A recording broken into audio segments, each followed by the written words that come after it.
12 years. She vanished without a word, and he searched for her in every dark alley, every unfamiliar city, until his heart learned to freeze. But tonight, a blizzard pushes the most powerful and dangerous man on America's East Coast into a small bakery, and a 9-year-old child emerges from the stairs with a smile he'd only ever seen in the mirror. If you're watching this video, hit like now and comment the name of the city you're watching in, so I know how far this story has come. Don't leave, because things are about to fall apart. The storm came without mercy. It rolled off the Atlantic in thick, suffocating sheets, the kind of blizzard that didn't announce itself with a forecast or a warning on the radio. It simply arrived, the way all terrible things arrive, without permission and without apology. By 9 o'clock, Ashcroft Harbor had become a city of ghosts. The streets emptied fast. Streetlights vanished under curtains of white. The harbor itself, usually a churning gray muscle of water and freight, had gone silent beneath a skin of ice, the color of old bone. Lucien Voss stood at the corner of Delancey and Morse, and for once in his life, he had no car waiting. His driver was dead. The ambush on Calloway Street had lasted 40 seconds. He'd counted them, the way he'd trained himself to count everything, heartbeats and exit routes and how many shots before the magazine ran dry. 40 seconds and 3 of his men were gone, 2 SUVs were burning wrecks, and he was standing in 17 inches of snow with a gash across his left forearm that had soaked through his coat sleeve and was starting to freeze against his skin. He didn't feel it yet. He wouldn't, not for another hour at least. Adrenaline was generous that way. What he felt was the wind. It hit him sideways, a blade of cold that cut through the wool of his coat like the coat wasn't there. He pulled the collar up, scanned the block. Nothing moved. The storefronts were dark. A pharmacy, a dry cleaner, a shuttered hardware store with plywood over 2 of its windows. Then, at the far end of the block, a faint smear of yellow light through fogged glass. A sign. Hand-lettered, old paint on older wood. Mercer's Bakery. He'd never heard of it. That meant nothing. Lucien Voss had never needed to know the names of bakeries. But right now the light in that window was the only warm thing left in the world, and he was bleeding, and his phone had died somewhere on Calloway Street, and the next car his organization would send wouldn't arrive for at least 40 minutes if they could navigate the storm at all. He walked toward the light. The bell above the door made a small tin sound when he pushed it open. The warmth hit him like a physical thing, yeast and butter and cinnamon, the smell of bread that had been rising all day in a small space, and underneath it, the faint sweetness of vanilla and brown sugar. It was absurdly domestic. It was the smell of a life he hadn't lived. He stood in the doorway for a half second, snow falling off his shoulders onto the mat, and let his eyes adjust to the light. The bakery was small. 6 tables, none of them occupied. A glass display case along one wall, mostly empty at this hour, a few loaves of sourdough, and a tray of something dusted with powdered sugar. Behind the counter, a chalkboard menu in careful handwriting. An old radio on a shelf playing something low and instrumental. And on the counter itself, a woman with her back to him, wrapping a cloth around a mixing bowl. Her movements automatic, practiced, the motions of someone who had done this 10,000 times. "We're closed," she said without turning around. Her voice was tired but not unkind. "Storm or no storm, the ovens are off, and the registers—" She turned. And Lucien forgot that he was bleeding. 12 years had changed her. Of course they had. They'd changed him too, carved things out of him and filled the holes with scar tissue and cold calculations. But he would have known her in any light, in any life. The architecture of her face was something he'd memorized before he understood what memorizing meant. The slight asymmetry of her mouth, the way her dark hair fell across her forehead when she hadn't pinned it back properly. The eyes, gray-green, the color of the harbor on a clear October morning, that were now staring at him with an expression he could not immediately name because he had never seen it on her face before. Terror.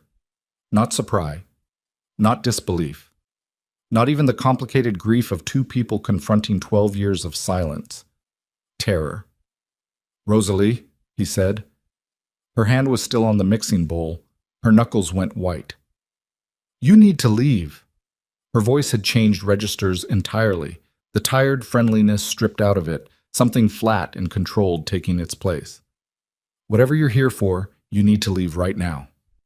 "I'm not here for anything." He kept his voice level. He was good at that. He'd built an empire on sounding level when everything around him was burning. My car was hit on Callaway. I'm bleeding. I needed somewhere to... I don't care. She moved, fast, toward the end of the counter, putting distance between herself and the door, and he noticed she was angling toward something under the counter. A shelf or a drawer. He couldn't tell what was in it. Get out of my bakery, Rosalie. Don't. Her voice cracked on it, just slightly. Don't say my name like that. He stood still. He was very good at standing still. He put his hands up, palms out, which was not something Lucien Voss did, had never done. In 12 years of doing everything through threat and precision and the quiet certainty that everyone in the room understood exactly what he was capable of. But he did it now. I'm not armed, he said. It was almost true. That makes one of us. He looked at her hands. She'd reached the thing under the counter. It was a shelf, and on it was a compact Sig Sauer that she was now holding with the steadiness of someone who'd practiced, who'd kept that gun close and cleaned it regularly and thought about this moment more than once. Something happened in his chest that he couldn't categorize. Part of it was pain, and not from the wound. You know how to use that, he said. I learned. A pause. I had reasons to learn. The implication of that sat in the air between them, and he didn't touch it, not yet. My arm, he said. I'm losing blood. If you want me out of your life, I'll go. I'll walk back out into the storm, and you'll never see me again. But if I bleed out on your doorstep, there will be men here asking questions before morning that you don't want to answer. It was a calculated thing to say, and he knew it, and she probably knew it too, but it was also true, and the truth of it moved across her face in a way that grief and anger couldn't quite suppress. He watched her think. He had always loved watching her think, even now, even like this, even with a gun between them, and 12 years of whatever had happened between them, pressing down on the moment like a stone. Sit down, she said finally. At the table nearest the door, keep your hands where I can see them. He sat. She kept the gun. She found a first aid kit under the counter, well-stocked professional grade, not the kind you bought at a drugstore. He noted that without commenting on it. She pulled a chair to the opposite side of the table and set the kit between them and told him to take off his coat. The sleeve, he said. Left arm. She cut the sleeve of his shirt rather than making him pull it over his head. Clinical. Efficient. The gash was long but not deep, about 4 inches, already trying to clot but aggravated by the cold. She cleaned it without flinching, without saying anything, and he watched her face while she worked because he couldn't do anything else. You're not going to ask me how I got it, he said. I know how you got it. She didn't look up. You got it the same way you get everything, Lucien. Someone tried to kill you. He said nothing. Did they succeed? She said it flatly. With the others, I mean. 3 of them. Her jaw tightened. She pressed gauze to the wound harder than necessary, and he absorbed the pain without comment. Their families, she said, will be taken care of. That's not the same as them having fathers. No, he agreed quietly. It isn't. She pressed medical tape over the gauze with short, precise movements and sat back and put the gun in her lap where she could reach it. They looked at each other across 4 feet of wooden table and 12 years of everything else. And outside the storm pressed itself against the windows like something trying to get in. Why are you in Ashcroft Harbor? She said. Business. What kind? The kind I don't discuss. Of course. She said it without inflection. And you? He said. This bakery. How long? Something shifted in her expression, a door closing behind her eyes. Long enough. You built it yourself. With my hands and a bank loan and 4 years of not sleeping. She said it matter-of-factly, no pride in it, just the accounting of a thing that had cost her. It suits you, he said. Don't. Her voice went cold again. Don't do that. Don't sit in my bakery and be... She stopped, pressed her lips together. Why couldn't it have been any other block, she said, very quietly, and he wasn't entirely sure she was talking to him. He opened his mouth to answer, and that was when he heard it. Feet on stairs. The clatter of small, hurrying feet on a wooden staircase somewhere behind the counter, and then a door opened. A door he hadn't noticed, set flush with the wall to the left of the chalkboard menu, and a boy came through it. He was 9, maybe 10. Dark hair that needed cutting, sticking up at the back where he'd clearly been lying down reading. He was carrying a tray with the careful, exaggerated concentration of someone who had been told many times to be careful with trays, and the tray held cinnamon rolls, fresh baked and still steaming, and his face when he looked up and found someone other than his mother in the room was open and curious and completely unafraid. "Mom, I finished the—" He stopped, looked at Lucien. "Oh, hi." "Owen."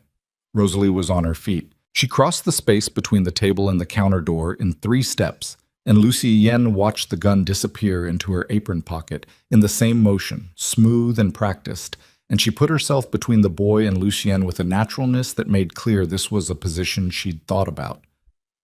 "Go back upstairs." "But I made the—" "Owen." The word was quiet and absolute.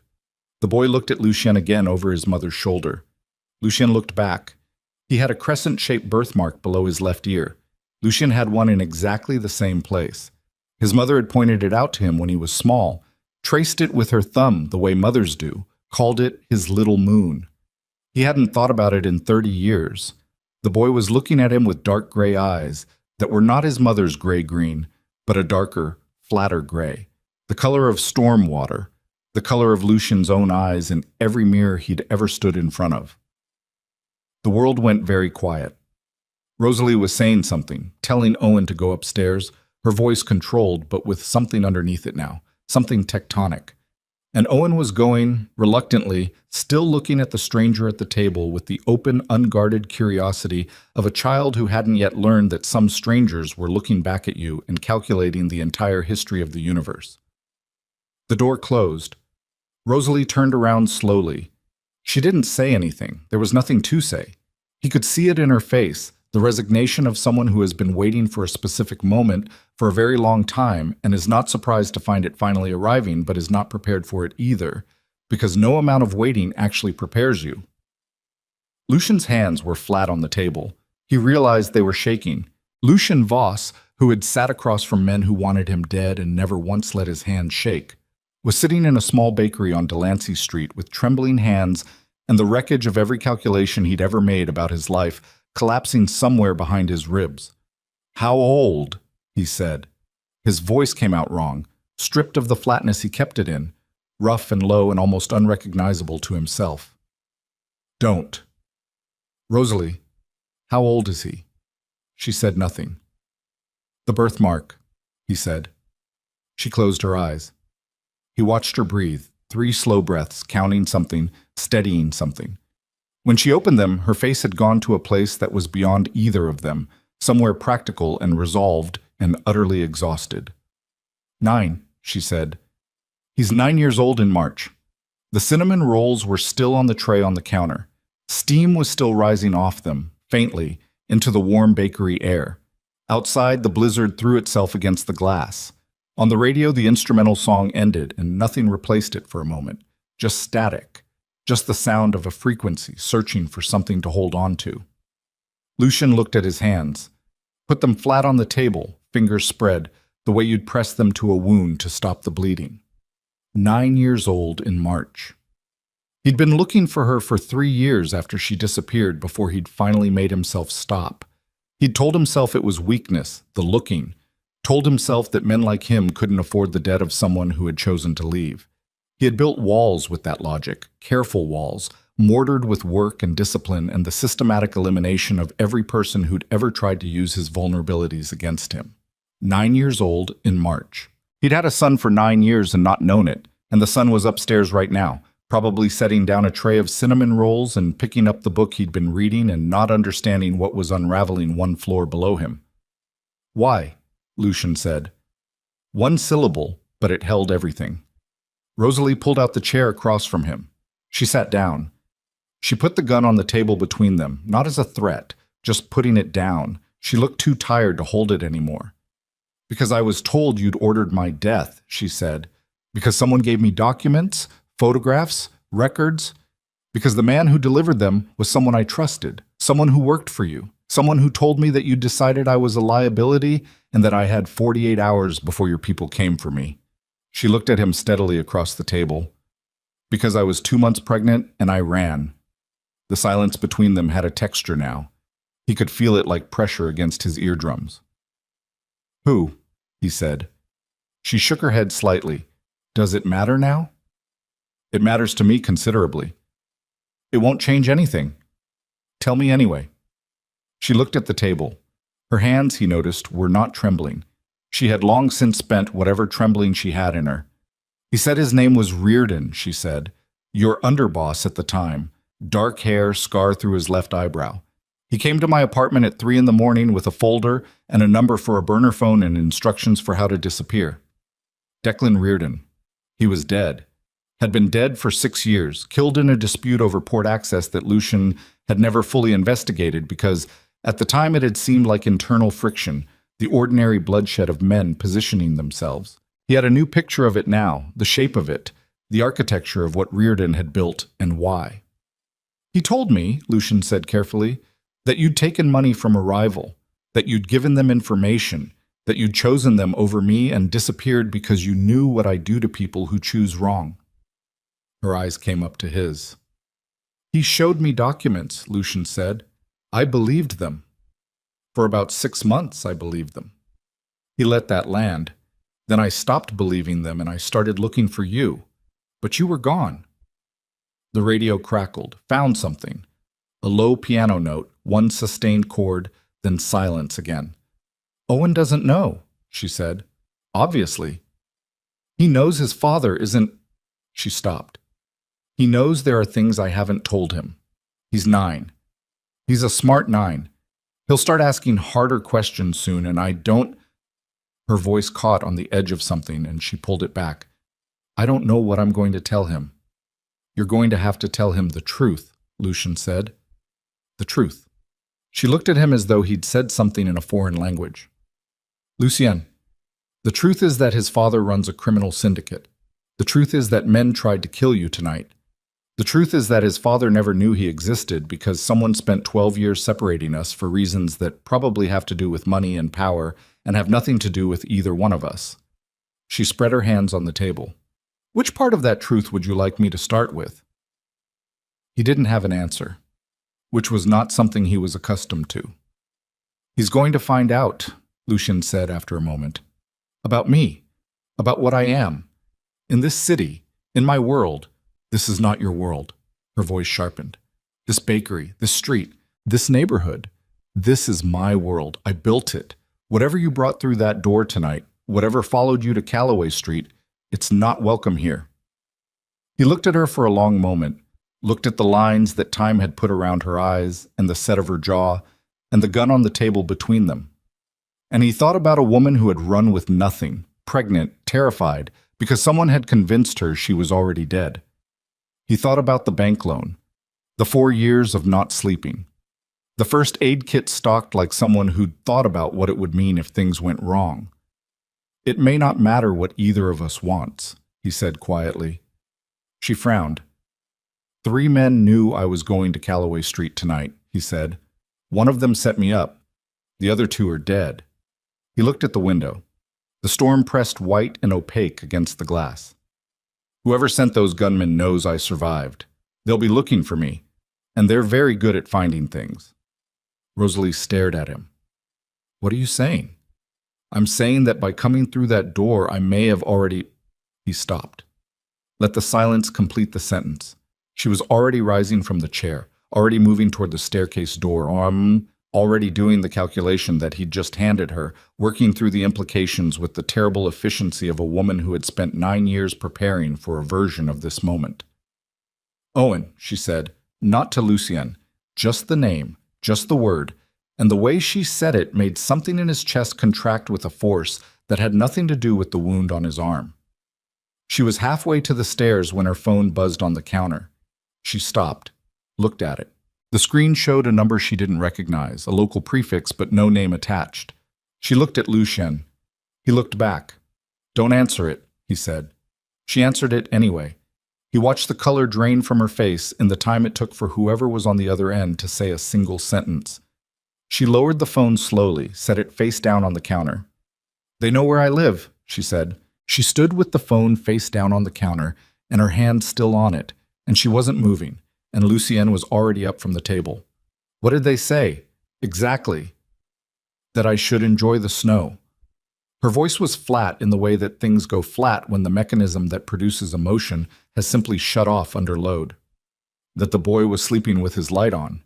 That I should send you outside and they'd let us go.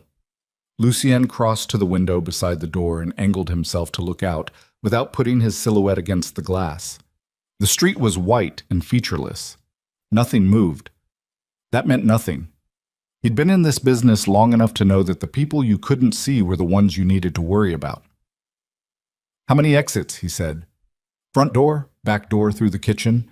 There's a window in the storeroom, but it's how big? Big enough for Owen, not for you. He turned from the window. She was watching him with those gray-green eyes, and the exhaustion in them had been replaced by something colder and more functional. The same shutdown he could feel happening in himself, the narrowing of the world to its essential geometry.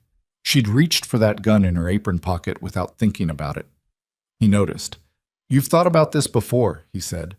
Running, having to move fast. Every day for 9 years. Bag? Upstairs, closet, both of ours. Of course. Of course she had bags packed. He felt something complicated move through him, gratitude and grief in the same motion, because she'd been ready to run from him, from the world he represented, every single day since she'd built this life. And the readiness that was saving them right now was a readiness born entirely out of fear of what he was. Go get Owen, he said. Quiet. Don't turn the staircase light on. And then what? Kitchen, back door. My car's gone, but there are people I can call. Your phone is dead. I know. He was already moving toward the counter, looking for a landline. There was one, old, corded, mounted to the wall between the refrigerator and the shelving. He crossed to it and picked it up and got a dial tone and felt something release in his chest. He dialed a number from memory. 7 digits, no area code, a line that existed only for situations exactly like this one. It rang 4 times. Then a voice, sleep rough and wary. Who is this? It's me, Lucian said. I need a car at the corner of Delancey and Morse. Not a company car, something clean. A pause. How clean? Completely. Another pause, longer. 20 minutes. Make it 15. He hung up. Rosalie was still standing at the counter. She hadn't moved toward the stairs. Rosalie? Who did you just call? Someone I trust. You trusted Reardon. The word landed between them like something thrown hard. He absorbed it. Yes, he said. I did. And I was wrong. And I've spent 12 years learning to be less wrong about people. He held her gaze. The man I called has had 11 opportunities to hand me to my enemies and has not taken any of them. That's the only currency I deal in now. Go get Owen. She looked at him for 3 more seconds, counting, he thought, the same way he counted things. And then she went through the door to the staircase without another word. He used the 30 seconds she was gone to move through the bakery in the dark. He checked the back door, solid, dead-bolted, opened onto a narrow alley that ran between the bakery and the dry cleaner next door. He checked the storeroom window, painted shut for probably a decade, frame swollen with cold and age. He found a butcher's knife in the kitchen and put it in his coat pocket, not because he intended to use it, but because he'd rather have it. He checked the front window again. Still nothing moving on the street. Still nothing moving was still the problem. He heard them on the stairs before he heard Owen, the particular sound of a child trying to be quiet and not entirely succeeding, the weight of small feet on old wood. Then the door opened, and Owen came through it in a coat that was 1 size too large for him, a backpack over his shoulders, his dark hair still sticking up at the back. He was looking around the dark bakery with the calibrated alertness of a child who understood something was wrong without knowing the specifics, and he didn't ask any of the obvious questions, which told Lucian more about how Rosalie had raised him than anything else could have. Behind him, Rosalie had a duffel over one shoulder and her gun in her right hand, muzzle down. Okay, she said. Quiet. 1 word. Lucian looked at Owen. Owen looked back at him with those storm-gray eyes, patient and watchful.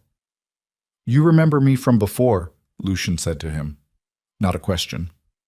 You're the man at the table, Owen said. Mom put her gun away when she went to get me, so I figured you were probably okay. Lucian didn't know what to do with that. He filed it somewhere and moved on. We're going to go out the back, he said. Fast and quiet. You stay between your mother and me. You don't stop for anything, you understand? Owen looked at his mother. Rosalie nodded once. Okay, Owen said. Same word his mother had used, same tone. They went through this kitchen and Lucienne took the deadbolt off the back door slowly, controlling the sound, and eased it open. Cold hit them like a wall. The alley was deep in snow, unplowed, the drifts piled against the brick on both sides. Lucienne stepped out first and scanned the length of it in both directions, left toward Moore Street, right toward the alley's dead end against a chain-link fence. Nothing. He waved them out. They moved through the alley in single file with Owen between them. Snow was still falling, coming down heavy and sideways in the wind, which was the only piece of luck they'd had tonight because it degraded line of sight and muffled sound. Lucienne kept his back to the wall when he could, kept watching the rooftops when he couldn't.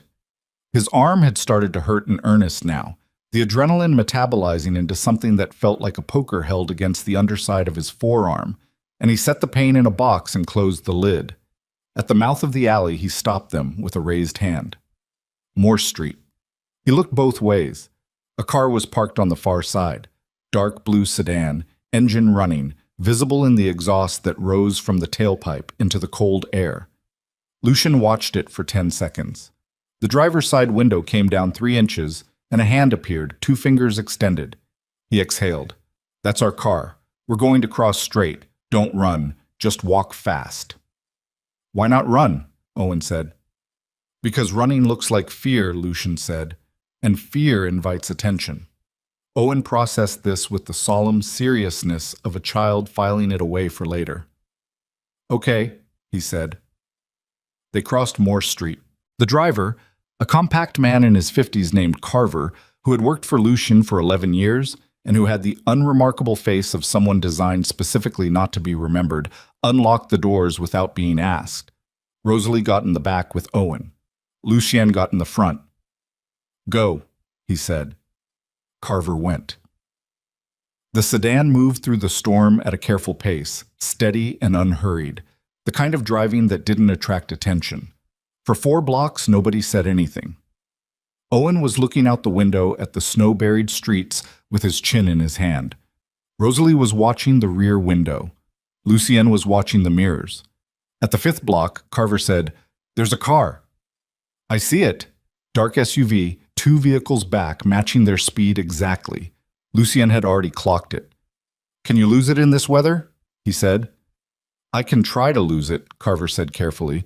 I can't promise what that means for the roads. Take Foundry Street north, then whatever you need to do. Mr. Voss, Carver said it without inflection. It wasn't a question. I know, Lucian said. Who is it? Rosalie said from the back seat. She wasn't asking about the car.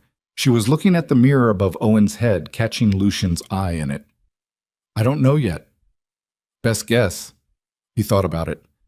3 men who'd known about Calloway Street. 1 was a traitor and 2 were dead, but traitors didn't operate alone. There were always people below them, people who knew enough to be dangerous but not enough to understand what they knew. The SUV behind them was a problem that had likely been in motion before tonight, before the ambush, before he'd walked into Mercer's bakery bleeding from a wound that was currently soaking through the bandage Rosalie had taped to his arm. A faction, he said, inside my organization. People who've been positioning for a while. For what? To take what I have. She was quiet for a moment. Outside, Foundry Street opened up, wider and emptier than Morse, the industrial buildings on either side dark and featureless behind their coats of snow. And we're collateral, she said. No. He looked at her in the mirror. You're leverage. There's a difference. Owen spoke without turning from the window. Leverage means they'd use us to make you do something you don't want to do. Rosalie and Lucienne both looked at him. I read a lot, Owen said, to the window.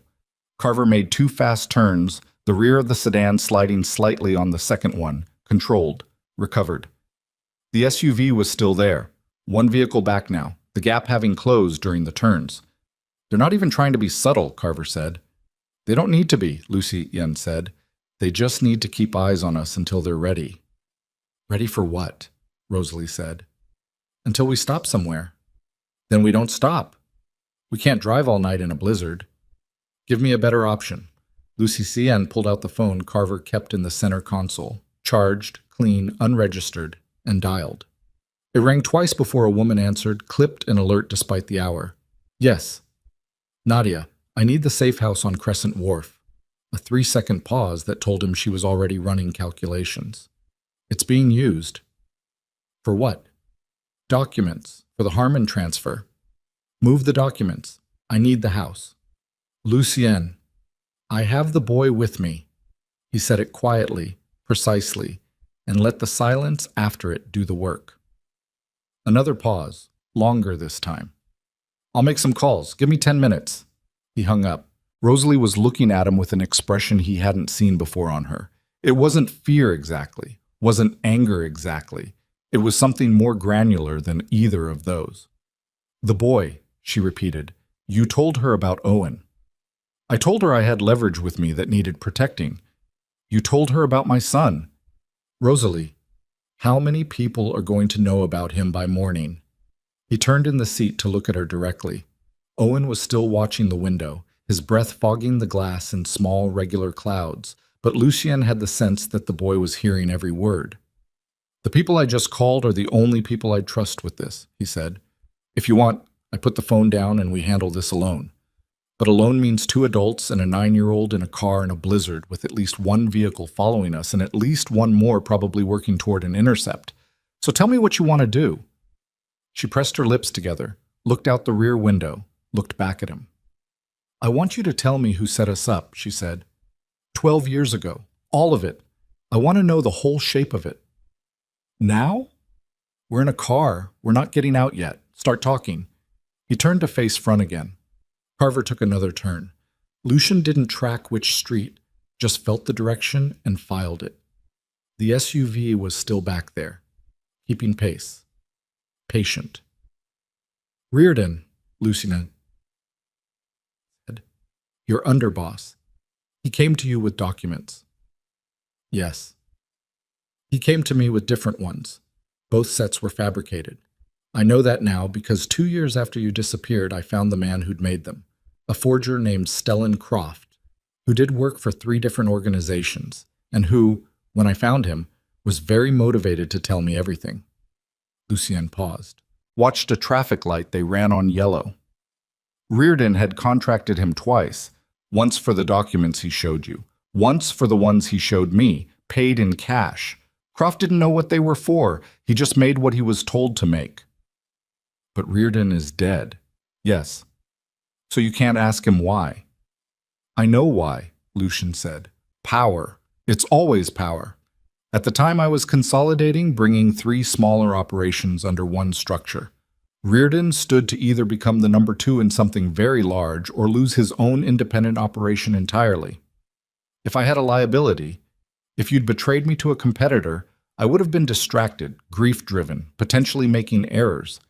And if you'd vanished taking my unborn child with you because you believed I'd tried to have you killed, then I wouldn't have you either. Either way, Reardon wins space. Rosalie was silent for a long time. He heard her breathing, slow and deliberate, the way you breathe when you're processing something that cost you an enormous amount of your life. He took 9 years from us, she said finally, from Owen. Yes. And he's been dead for 6. Yes. So there's no... She stopped. He heard her swallow. There's nothing to do with that. No, he said. There isn't. Outside, the blizzard was beginning to thin slightly, the way storms sometimes did in the early hours, the fury of them exhausting itself against the city. The streets they were moving through now were the waterfront district, warehouses and freight yards and the dark shapes of cranes above the harbor, everything sheeted in white and still. Owen had turned from the window. He was looking at the back of Lucien's head. Are you my father? He said. The car was very quiet. Lucien looked at Rosalie in the mirror. Rosalie looked back at him, and in her face he could see the things she'd been carrying for 9 years, not the fear or the anger or the loneliness, but the specific weight of a secret that was never going to become lighter, only more impossible to hold.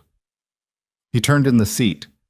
Owen was watching him with those gray eyes that were his gray eyes, in a face that was both Rosalie's and something else entirely, something that hadn't existed before the two of them and would exist long after both of them were gone.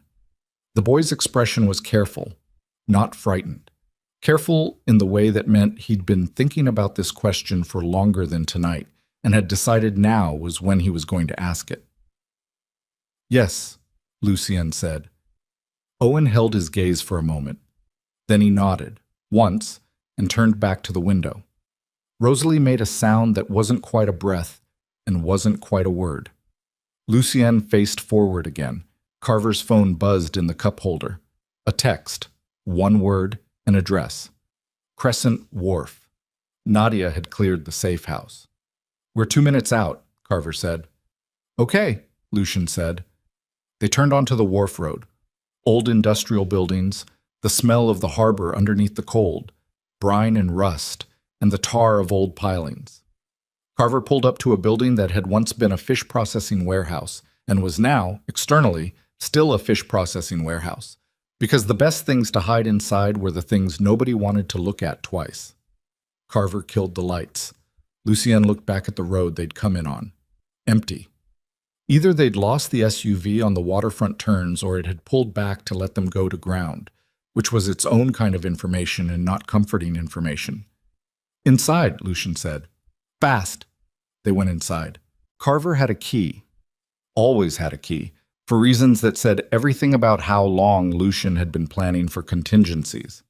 The interior of the building was nothing like the exterior. Clean, heated, a living space on the second floor that held furniture, and a working kitchen and 2 bedrooms that were plain but functional. Owen walked in and looked around without comment. Then he took off his backpack, set it beside the couch, and sat down with the particular completeness of a child who has decided that this is where things are for now, and he is going to be okay with that. Rosalie watched him do it, and something moved across her face. Love and grief, and something that might have been the edge of collapse, held off by pure habit. Lucien stepped close enough to speak quietly. "I know what you're thinking." "You don't. You're thinking this is exactly what you were afraid of, that he's sitting in a safe house on a waterfront that you've never seen before, and it's the middle of the night and it's my fault." She looked at him steadily. "Is it your fault?" He didn't look away. "Reardon's manipulation was not my fault. The men on Calloway Street tonight were not my fault. But the world that produced those things..." He stopped. Let the sentence be honest. "The world I built. That part is mine." She absorbed that. The gun was still in her apron pocket. She hadn't taken the apron off, he noticed. She was still dressed for the bakery, flour on her cuffs, a smear of something on her left forearm that was probably powdered sugar. She looked like someone who had been interrupted in the middle of a normal evening and was not going to get back to it. "What happens now?" she said. Before he could answer, Carver appeared at the top of the stairs. His face was doing something it very rarely did, showing what he was thinking. "Mr. Voss," he said, "I need you to see something." Lucien went up. Carver had a laptop open on the kitchen table, a live feed, security cameras, exterior of the building. On the top right quadrant, barely visible at the edge of the camera's range, the dark nose of an SUV sat on the street that ran behind the warehouse. They hadn't lost it on the waterfront turns. It had let them go to ground on purpose. Lucien straightened up slowly, ran the geometry of it. They'd been led here. Either the address Nadia had sent was compromised, or Nadia herself was, or there was a tracking device on Carver's car that Lucien hadn't considered because he'd trusted Carver for 11 years, and in his business 11 years was a testament. He heard Rosalie's feet on the stairs behind him. She came up and looked at the screen and read the situation without being told. "We walked in," she said. "Yes." "How many ways out of this building?" Carver answered. "Roof access, fire escape on the north wall, vehicle bay on the ground floor, but it opens to the east street." "Which is where?" Rosalie said. "Covered," Lucien said. His phone buzzed. The clean phone, the one from Carver's console. He looked at the screen. Unknown number. Ashcroft Harbor prefix. He answered it. The voice on the other end was male, unhurried, the voice of a man who believed he had all the time in the world because he'd arranged it that way. "Mr. Voss," the voice said, "I hope the safe house is comfortable. You'll be there for a little while." Lucien said nothing. "I want to be clear," the voice continued. "The woman and the boy aren't the goal. They're the guarantee. I want you to step outside in the next 5 minutes, just you. We'll talk about terms, and then—" "I don't take terms," Lucien said. "You'll take these." A brief pause. "The boy is 9 years old. That's a very specific kind of leverage, Mr. Voss. I imagine you understand that now in a way you couldn't have understood an hour ago." Lucien kept his voice completely level. "Tell me your name." A sound that might have been a laugh. "You'll know it soon enough. 5 minutes, Mr. Voss. Step outside or we'll come in and collect the guarantee ourselves." The line went dead. Lucien set the phone on the table. Rosalie was looking at him. Carver was looking at him. From downstairs, a small sound. Owen shifting on the couch, the zip of his backpack, the ordinary sounds of a child settling in somewhere unfamiliar with the resilience that children have that adults long since lose. Lucien looked at the security feed. The SUV on the back street. And on the north quadrant now, a second vehicle that hadn't been there 60 seconds ago, pulling in slow. He looked at Rosalie. "The back door of this building connects to a maintenance corridor that runs under the freight yard," Carver said. His voice was very quiet. "I built that connection 4 years ago. Nobody else knows it exists." Lucien looked at him. "Why did you build it?" Carver met his gaze. "Because I always believed there'd come a night when we'd need a way out that wasn't on any blueprint." A pause. "I just didn't know there'd be a child with us." Rosalie had already turned toward the stairs, moving toward Owen, and Lucien reached out and caught her arm, gentle, not restraining, just catching her attention for 1 second. "If we go through that corridor," he said, "we don't come back. Not to the bakery. Not to the life you built. Not to anything you had before tonight." He held her gaze. "You understand that." She looked at him for a long moment, at the screen, at the 2 vehicles outside, at the stairs where her son was sitting on a couch in a warehouse safe house in the middle of the night because 12 years ago someone had decided to use both of them as pieces in a game. "I understand," she said, and her voice was the flattest, most resolved thing he'd ever heard. "I've understood it since I answered that phone call." She went down the stairs to get Owen. Lucien looked at the screen one more time. The SUV on the back street, the second vehicle on the north. 5 minutes, the voice had said. He checked his watch. 3 of them were already gone. The maintenance corridor was not a comfortable thing.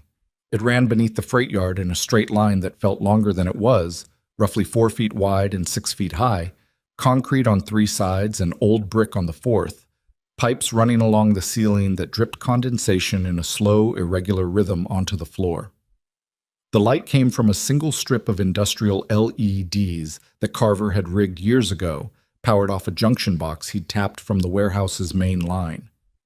The light was yellow and intermittent and made everything look like it was happening at the bottom of something. Owen walked between Rosalie and Lucien without being told to. He didn't hold either of their hands. He was 9, and 9-year-olds who read a lot had their own kind of dignity about these things. But he stayed centered, his backpack on his shoulders, his breath making small, visible clouds in the cold that seeped up through the concrete floor. They moved fast. Carver was ahead with a flashlight, Lucien behind Owen, Rosalie at the rear. No one spoke. The only sounds were their feet on concrete and the dripping pipes, and somewhere above them, muffled by the earth and the freight yard's asphalt surface, the low idle of the SUV engine. The corridor ended at a steel door with a push bar. Carver hit it with his shoulder, and they came out into a loading dock on the far side of the freight yard, open to the sky, snow falling straight down now, the wind having died in the last hour. They were on the eastern edge of the wharf district, a block of decommissioned loading infrastructure between them and the harbor access road. Carver's backup vehicle was here.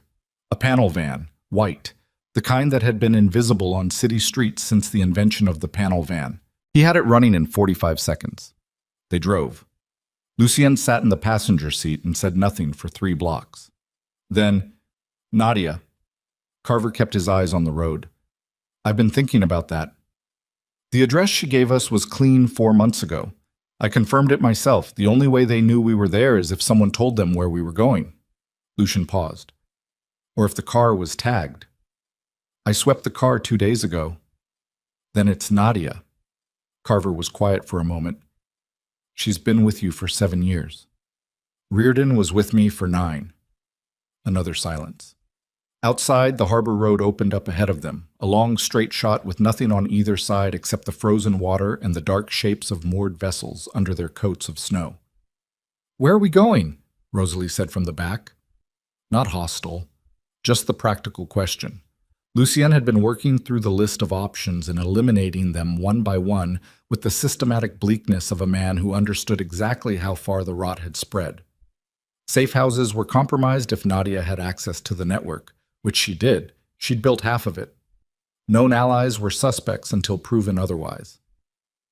His legitimate business holdings were monitored by federal investigators who'd been building a case for 2 years and who would love nothing more than to find Lucien Voss walking through a door they had eyes on. He had one option left. He didn't like it. North end of the harbor, he said. There's a man named Stellan Croft. Carver turned his head slightly. The forger. He owes me. He's been owing me for 6 years because I found him and didn't kill him when I should have. Lucien looked out the window at the dark water. Tonight, I'm going to collect. And if he's been turned, then we'll know quickly. From the back, Owen's voice, quiet and thoughtful. What does turned mean in this context? Rosalie said, Owen, it means someone who used to work for us now works against us, Lucien said. He'd decided in the maintenance corridor that he was not going to talk around Owen. The boy was sharp, and he was already inside this situation, and the most dangerous thing Lucien could do was leave him uninformed in an environment where information was the only currency that kept you alive. It happens in any organization where loyalty depends on fear or money. Both of those things have limits. Owen considered this. What makes loyalty not have limits? Lucien looked at the harbor. That, he said, is the question. Croft's place was a converted boathouse at the northern end of the harbor, the kind of address that didn't appear on any business registry or utility record because Croft paid for everything in cash and had for 30 years. The man had made his career being difficult to find, which was its own recommendation. Carver cut the lights a block out and coasted in.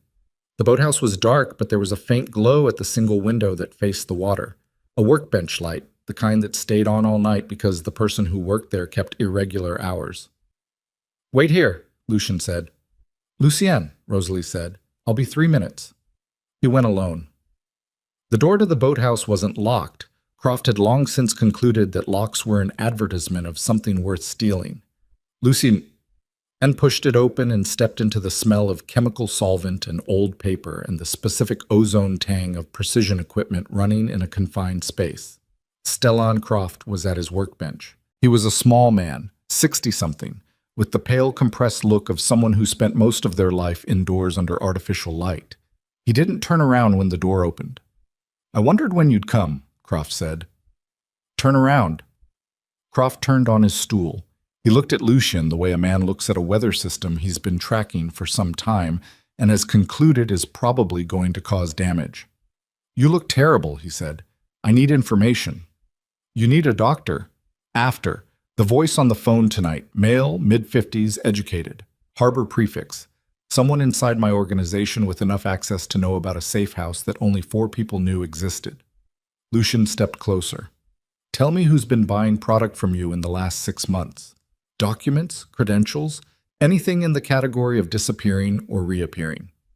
Croft looked at him for a long moment. His eyes were the colorless gray of old ice, and they moved over Lucien's face with the careful attention of a man reading something he wasn't sure he wanted to finish. Sit down first, Croft said. I don't need to sit. Lucien. Croft said his name with a gravity that was unusual for him.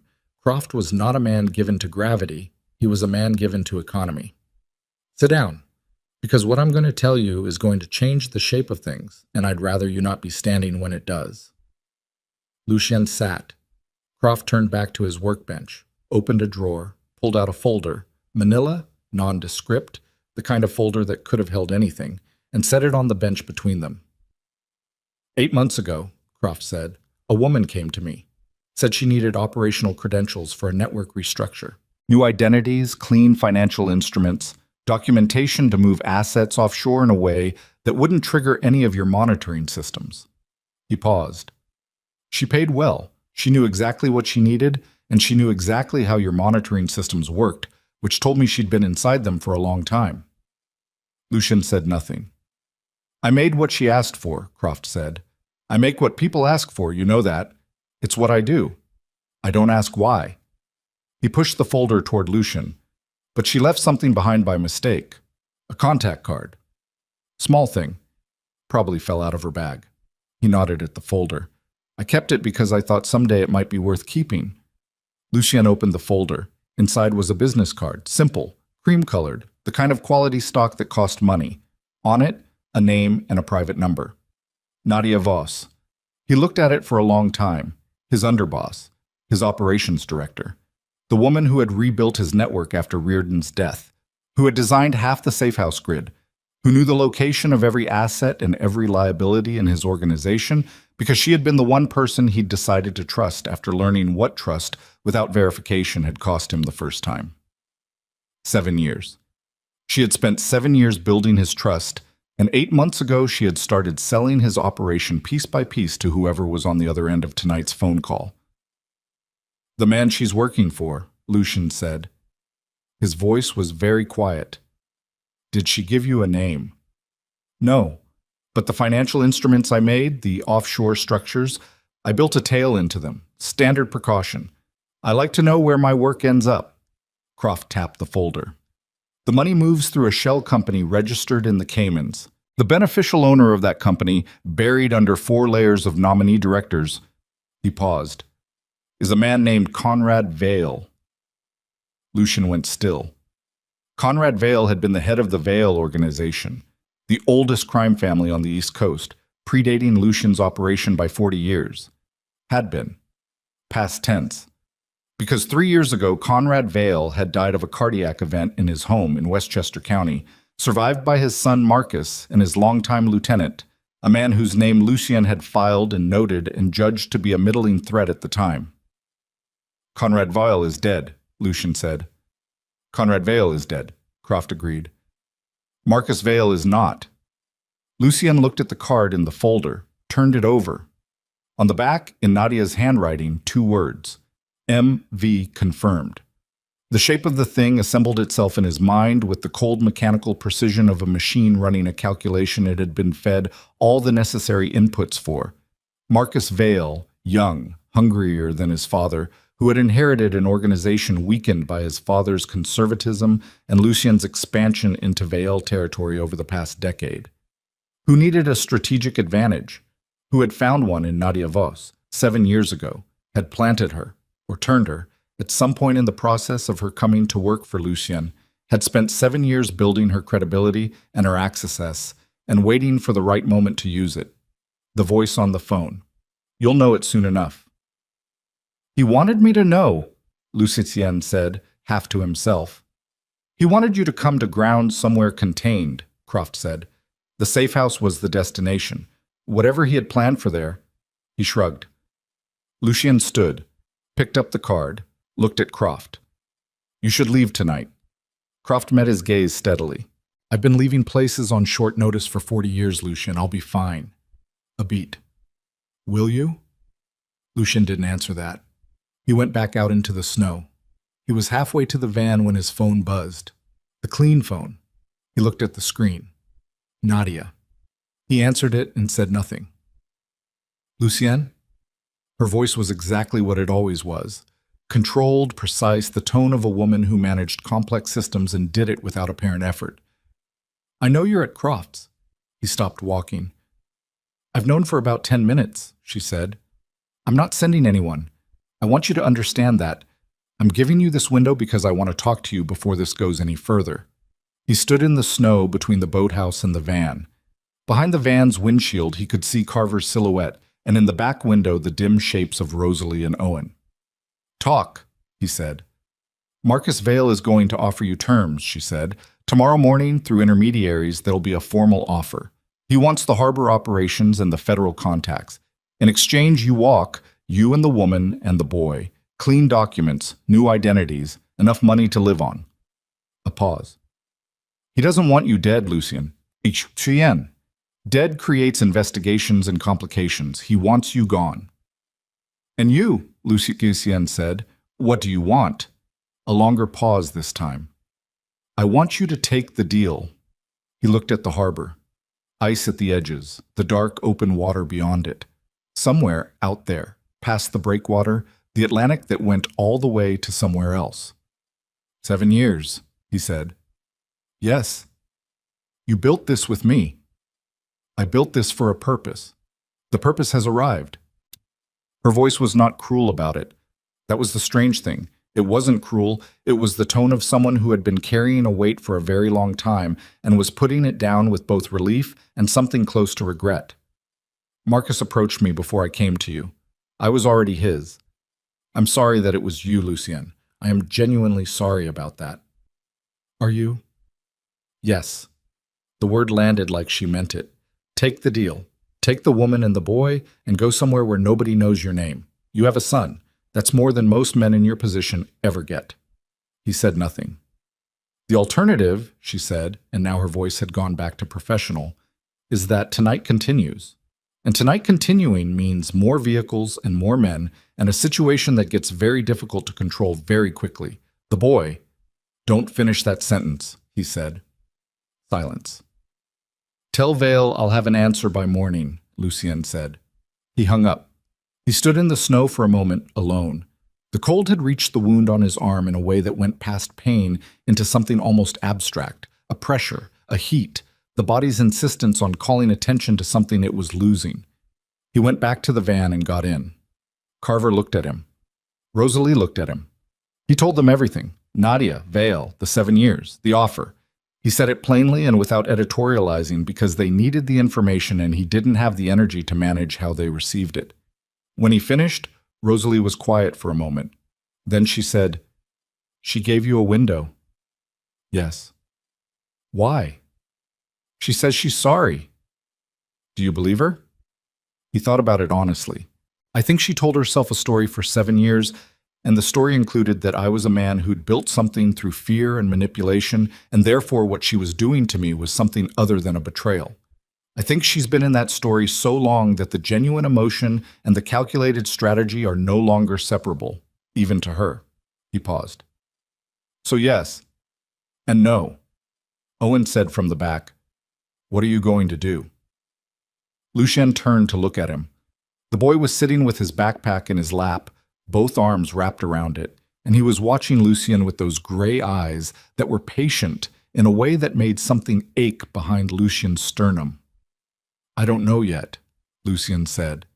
It was the most honest thing he'd said all night. "The deal sounds bad," Owen said. "Owen?" Rosalie said. "It does," Owen said, not defensively, just stating it.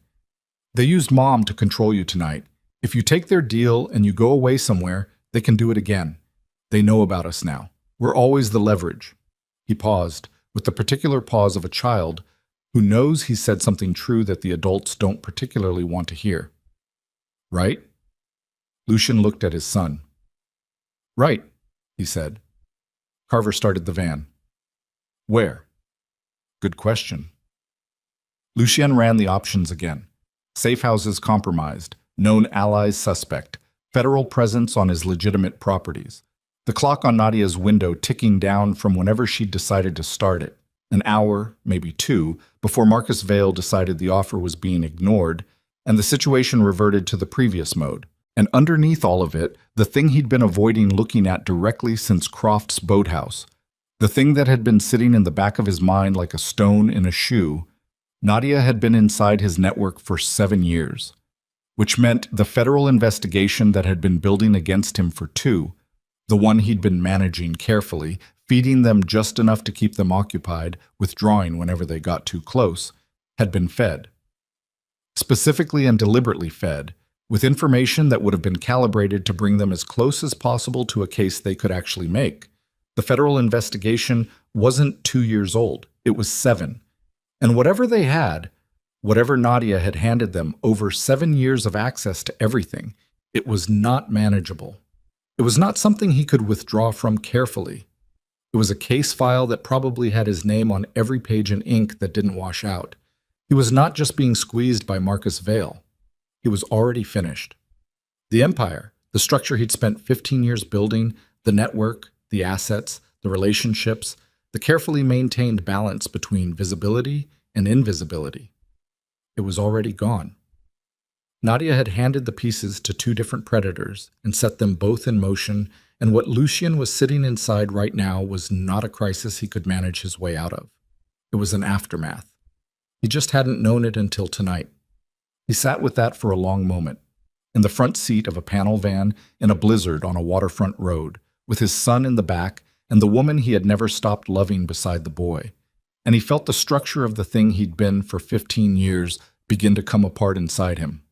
Not with drama, not with rage, or not just with rage, with the particular silent collapse of a load-bearing thing that had been undermined from below for long enough that when it finally went, there was almost nothing left to fall.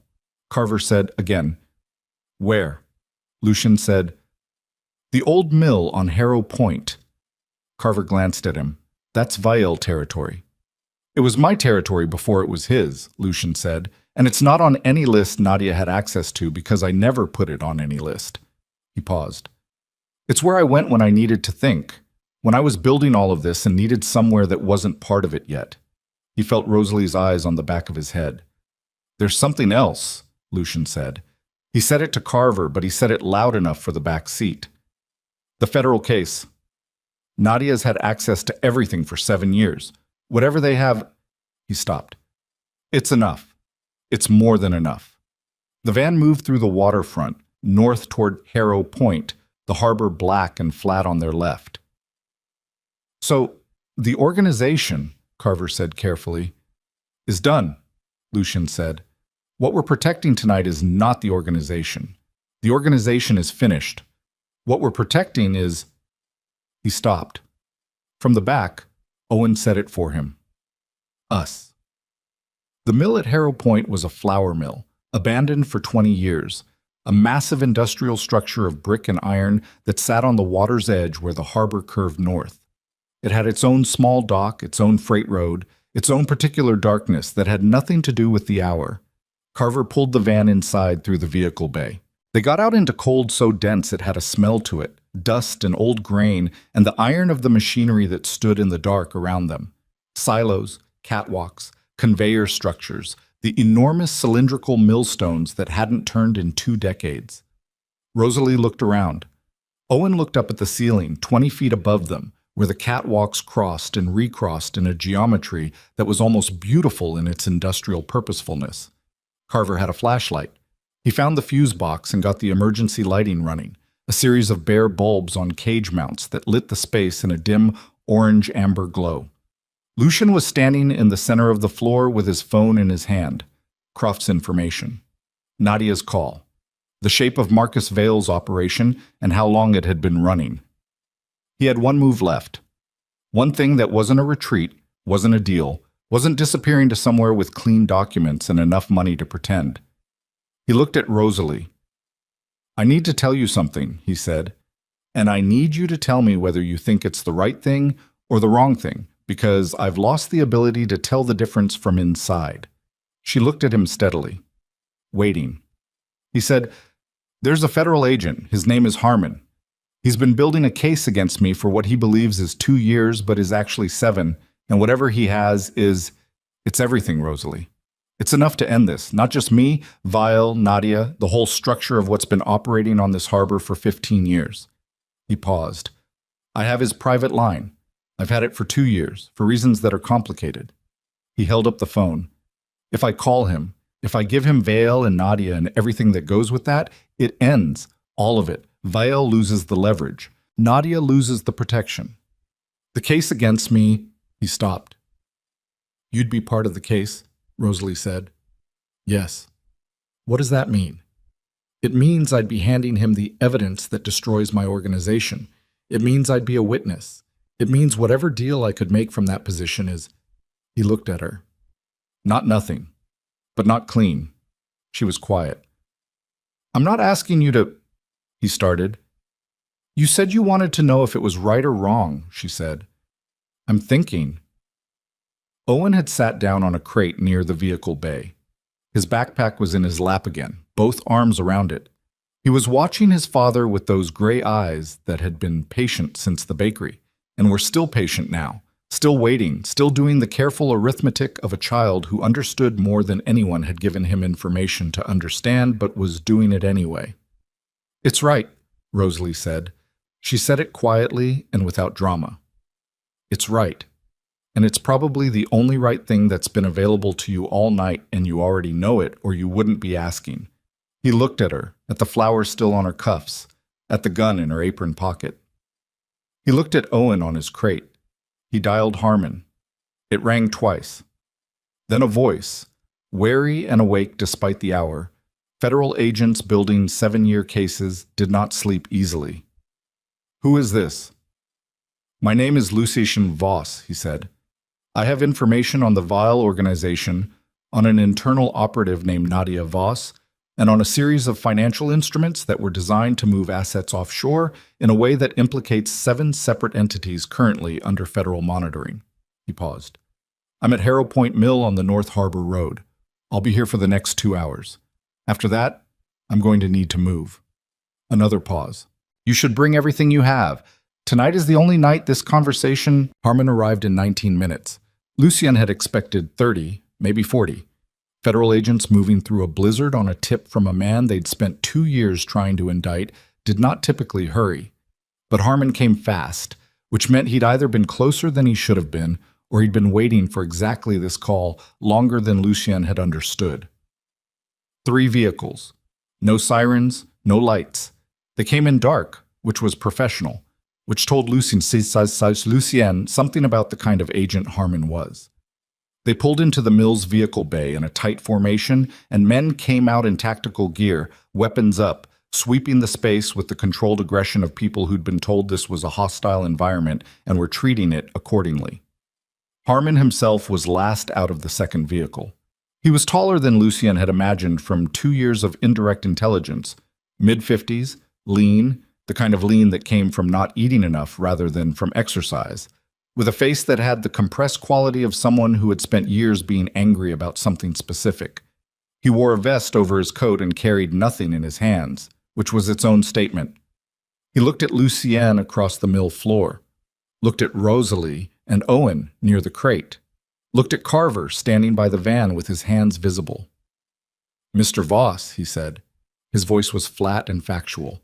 You said 2 hours. I said I'd be here for 2 hours. I didn't say you'd need them. Lucien kept his hands at his sides. We need to move this conversation along because there are approximately 6 vehicles belonging to Marcus Vale's organization that have been tracking us for the last 90 minutes. And I don't know how long we have before someone on his payroll figures out where we went. Harmon looked at him for a moment with the expression of a man recalibrating. Vale. Yes? Marcus Vale. His father is dead. It's Marcus. Lucien held up the clean phone.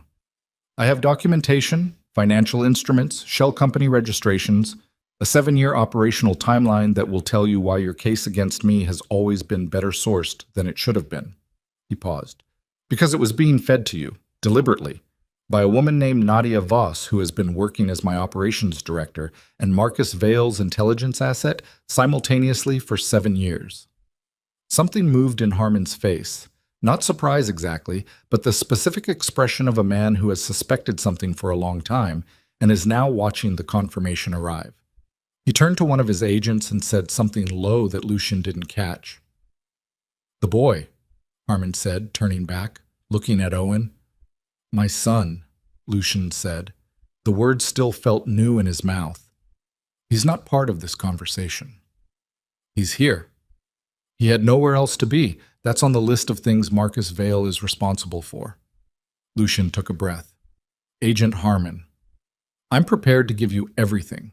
Vale's financial network, Nadia's operational files, the names of every federal contact Vail has compromised, and the documentation for 6 specific incidents over the past 3 years that you have open files on and incorrect perpetrators for. He met Harmon's eyes directly. In exchange, I want a conversation about terms, not immunity. I'm not asking for immunity. I'm asking for a conversation. Harmon looked at him for a long 5 seconds. Then, start talking. Lucien started talking. He talked for 11 minutes. He gave Harmon the structure of Vail's operation, the offshore instruments Croft had built and then traced, the shell company layers, the harbor operations, the names of the federal contacts Marcus had compromised in the last 2 years using Nadia's intelligence. He gave him Nadia herself, her access, her timeline, the specific case files she'd likely enriched and the ones she'd likely misdirected. He gave him 3 names in Vail's organization who, based on what Lucien knew of Marcus's management structure, would be motivated to cooperate in exchange for reduced exposure. Harmon's agent was recording. Harmon himself stood with his arms crossed and listened with the concentrated stillness of a man who had been waiting 7 years for a conversation that was finally making sense of the thing he'd been looking at. When Lucien finished, Harmon said, "The documentation." Lucien handed him the phone. "Croft's files are on there. The financial instrument trail, the contact card Nadia left behind. Original is with Croft. He'll cooperate." He paused. "He'll need a reason to cooperate." "I can provide a reason." "Then you have everything I have." Harmon looked at the phone in his hand, looked at Lucien again. "You understand what this does to your own case?" "Yes." "You're handing me a better case against Vail than I have against you. That's a useful position. It doesn't make your position clean." "I know." "Whatever terms come out of this conversation, and I'm not promising terms, I'm promising a conversation, it won't be—" The vehicle bay door blew inward. Not an explosion, a ram, a heavy tactical ram hitting the bay door's lower panel with enough force to buckle the bottom third of it inward. And before the sound of the impact had finished echoing through the mill's interior, the windows on the east side of the ground floor went simultaneously, glass coming in with a cold rush of night air and snow and the dark shapes of men coming through on ropes, moving fast, the way people move when they've planned an entry and executed it enough times to have the body memory for it. Harmon's agents responded in the half second it took for the situation to register, weapons up, shouting federal identification, the controlled chaos of trained people doing the thing they'd trained for. Lucien was already moving, not toward the agents, toward Owen. He crossed the mill floor in a dead run as the first shots went, not from Harmon's people, from the men coming through the east windows, suppressed rounds that made flat mechanical sounds against the mill's iron infrastructure. He reached Owen and hit the ground with him, getting his body between the boy and the east wall, and above them a catwalk rang as a round caught it and sent a shower of rust and paint flakes down. "Mom." Owen's voice. Not screaming, just the word, directed, urgent. Lucien looked up. Rosalie was behind a grain silo housing 20 feet to their left. She'd moved when he had, maybe a half second before, and she was down with her back to the silo housing and the cig in her hand, and she was looking at him. Both of them doing the same calculation simultaneously. "The tunnels," she said. He shook his head. "They'll have the outside covered, the maintenance shafts, inside the mill. They run between the silo housings. I saw them when we came in." She was looking past him as she said it, tracking the movement of Vail's men across the east side of the floor. Harmon's agents had taken cover behind the vehicles, and the engagement on the east side had become a sustained firefight that was loud and disorienting in the mill's cavernous space. "Owen comes with me." "Rosalie." "He comes with me, Lucien." Her voice was absolutely flat and completely certain. "You do what you need to do out here. Owen comes with me." Her eyes came to his for 1 second, no longer. "Trust me." He looked at Owen. Owen was pressed against him, both of them low against the concrete floor, and the boy's face was pale, but his breathing was controlled, breathing through his nose, slow counts, the way Rosalie must have taught him, the way you taught a child to manage something you hoped they'd never need to manage. "Go with your mother," Lucien said. Owen moved. He moved fast, staying low, the way Lucien had not taught him, but someone had. crossing the open space between them and the silo housing in a low, scrambling run, while Lucien rose to a crouch and pulled the fire of the nearest of Vael's men toward himself with a piece of iron conduit thrown hard against the east wall. Noise, movement, misdirection, the oldest trick in the world, and it worked because human attention is not rational under fire. It goes toward the loudest thing. Owen reached Rosalie. She had him by the collar, and they were moving toward the far side of the silo housing, and then they were gone, into the interior of the mill's industrial structure, and Lucien turned to what was in front of him. What was in front of him was a mill in the middle of a firefight. Harmon's people had the east side partially contained. 2 of Vael's entry team were down. 1 of Harmon's agents was down and not moving. The remaining engagement was concentrated around the vehicle bay, where the ram had come through and where someone on Vael's side had the tactical sense to try to neutralize the vehicles. Lucien counted bodies and movement and weapons and angles in the way that had become as automatic as breathing in 15 years of this life. And what he counted told him that the entry team they'd sent was not the whole force. It was the vanguard. The main body was still outside, waiting on the outcome of the entry, ready to come through if the entry team cleared the space. And coming through the vehicle bay door, not entering, surveying, stepping through the buckled panel with the particular unhurried quality of a man who has sent other people in first and is now arriving to find out what they've produced, was a man Lucien recognized. Not from meetings, not from direct contact, from photographs, from intelligence, from the accumulated profile of a man he'd been monitoring as a secondary concern for 3 years, while the primary concern, Nadia, building his trust, building her access, had been the real threat. Marcus Vael was 34 years old. He had his father's height without his father's weight, a lean, angular face that was not particularly distinctive and was probably an advantage in his business. He wore a dark coat, no tactical gear, which was a statement. He was here as management, not as a combatant, and he wanted that understood. He had 3 men with him in a loose triangle, and they were serious-looking men who had their weapons visible but not raised, which was its own kind of threat. He looked across the mill floor and found Lucien. The firefight was still happening around them. Harmon's agents on the east side, Vael's entry team being pushed back toward the windows. In the specific geography of that chaos, there was a corridor of relative stillness between Lucien's position and where Vael stood at the vehicle bay entrance, and Vael walked into it with the composure of a man who understood that the men around him would not fire in his direction unless directed to. He stopped 10 feet from Lucien. "You called Harmon," Vael said. Not angry, assessing. "Yes." "Faster than I expected." "You underestimated how much I had to give him." Vael considered that. Around them, the firefight had localized. Harmon's people were professional, and they were winning the ground war because they had the numbers and the training, and Vael's entry team had been sized for a quick entry against an undefended target rather than a sustained engagement against federal tactical agents. 2 more of Vael's men were down. The entry team was pulling back toward the windows. "The deal is still on the table," Vael said. "Nadia told me." "She's very good at conveying things precisely." He said it without inflection, no particular pride or warmth in it, the tone of a man describing a functional asset. "The deal is the same. You walk.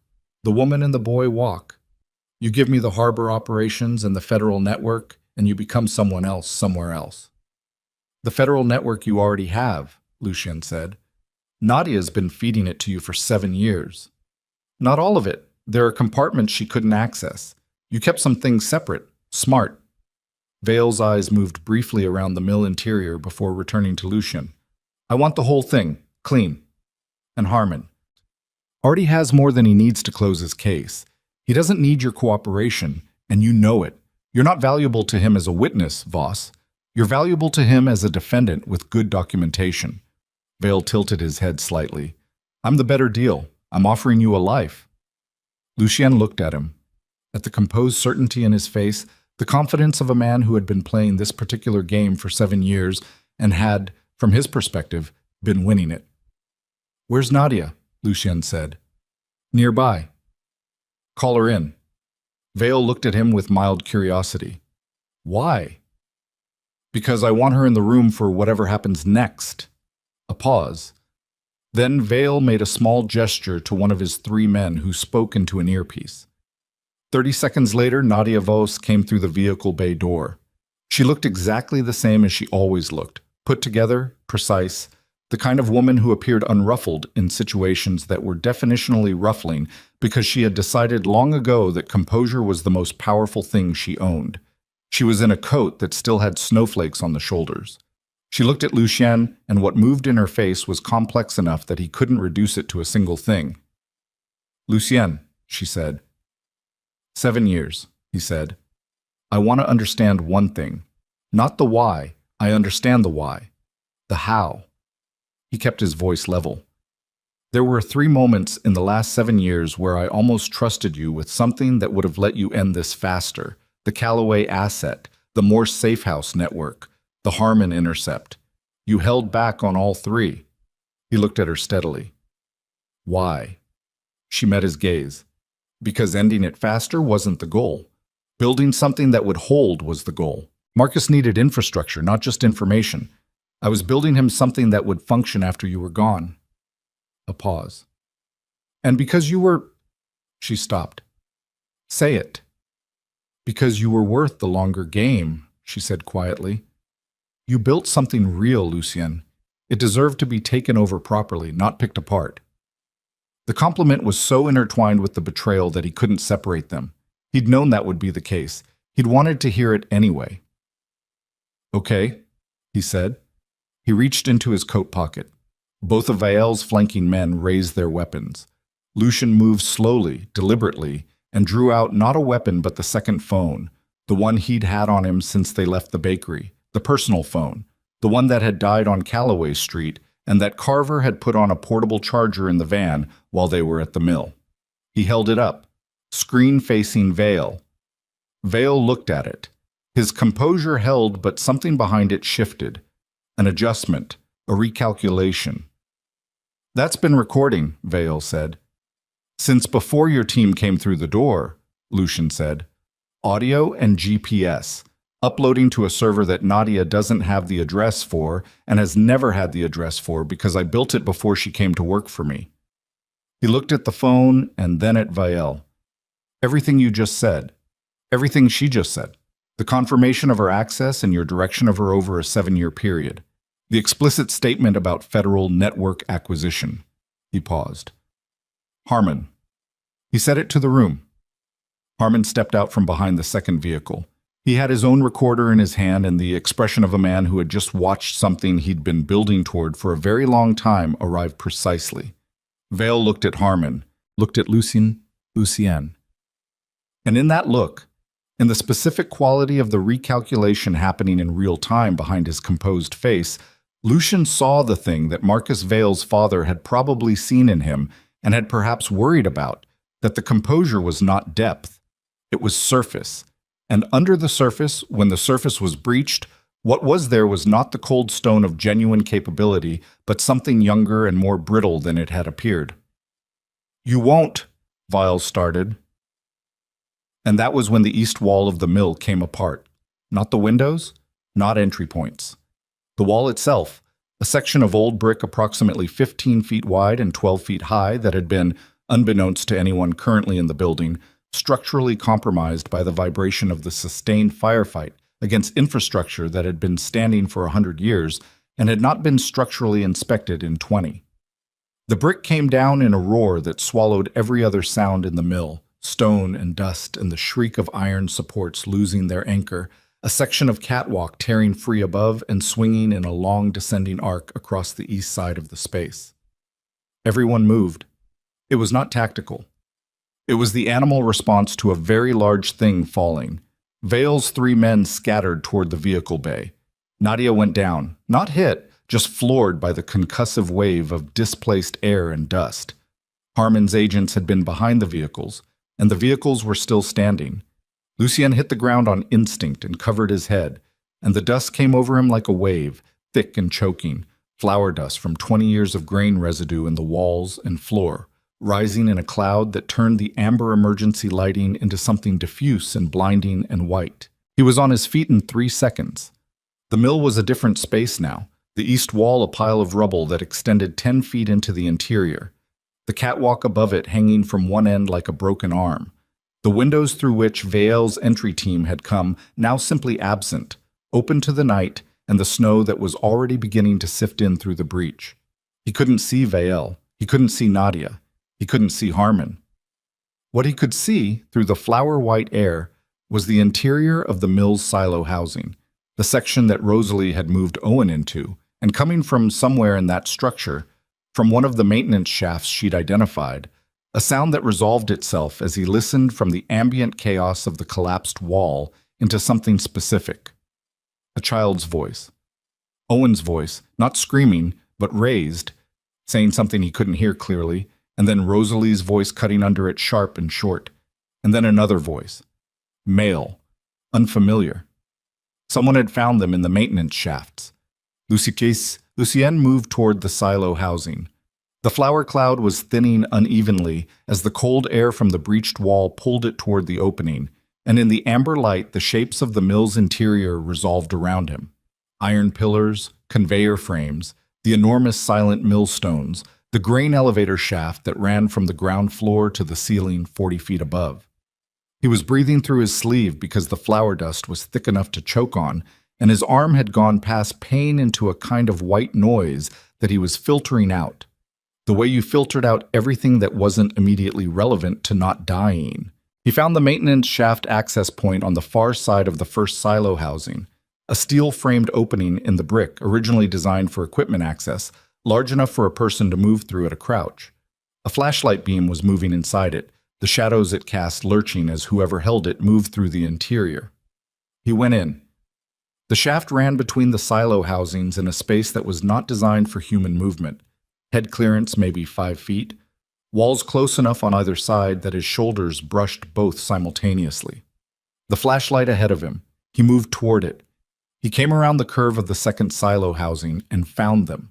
Rosalie was backed against the far wall of the shaft with Owen behind her, and in front of her was a man Lucien didn't know. Young, one of Vael's people, evidently tasked with exactly this, finding leverage and securing it when the main operation fractured. He had a weapon up, pointed at Rosalie, and he was telling her to move, and she was not moving. She was also, Lucienne noticed, holding the flashlight she'd taken from somewhere. She must have found it in the van or in the mill, and she'd put it behind her with Owen so that its beam was pointed away from her, creating a backlight that turned her into a silhouette in the young man's eyes and made it difficult for him to see her hands clearly. Her hands were not empty, but the young man hadn't established that yet. He was about to. Lucien came through the access curve and the young man heard him and half turned and Rosalie moved. She moved the way the woman who'd spent 9 years learning how to be ready for this moved. Not hesitating, not second-guessing, bringing the cig up from where she'd been holding it against her outer thigh at the angle the backlight had concealed. And she didn't fire because Owen was behind her and the physics of the shaft were unforgiving. But she had the weapon on him before he'd completed his turn toward Lucien, and the calculus of the room changed completely in that half-second. The young man looked at the gun, looked at Lucien coming through from the other direction. Did the math. Down, Lucien said. Hands where I can see them. The young man went down. He was smart enough for that, at least. Owen stepped around his mother and looked at the man on the floor of the maintenance shaft with the measured expression of a child who had been processing extraordinary things all night and had arrived at some equilibrium with it. Is it over? Owen said. Lucien looked at Rosalie. The flower dust was in her hair, turning it pale, and she had a cut along her jaw from something, a bracket maybe, moving through the shaft in the dark. And she was breathing hard, the first time all night he'd seen her breathing hard. As if now that Owen was accounted for, the body was allowing itself to register what it had been through. Not yet, Lucien said. He could hear it from inside the shaft, sound traveling through the brick and iron of the mill's structure, muffled but distinct.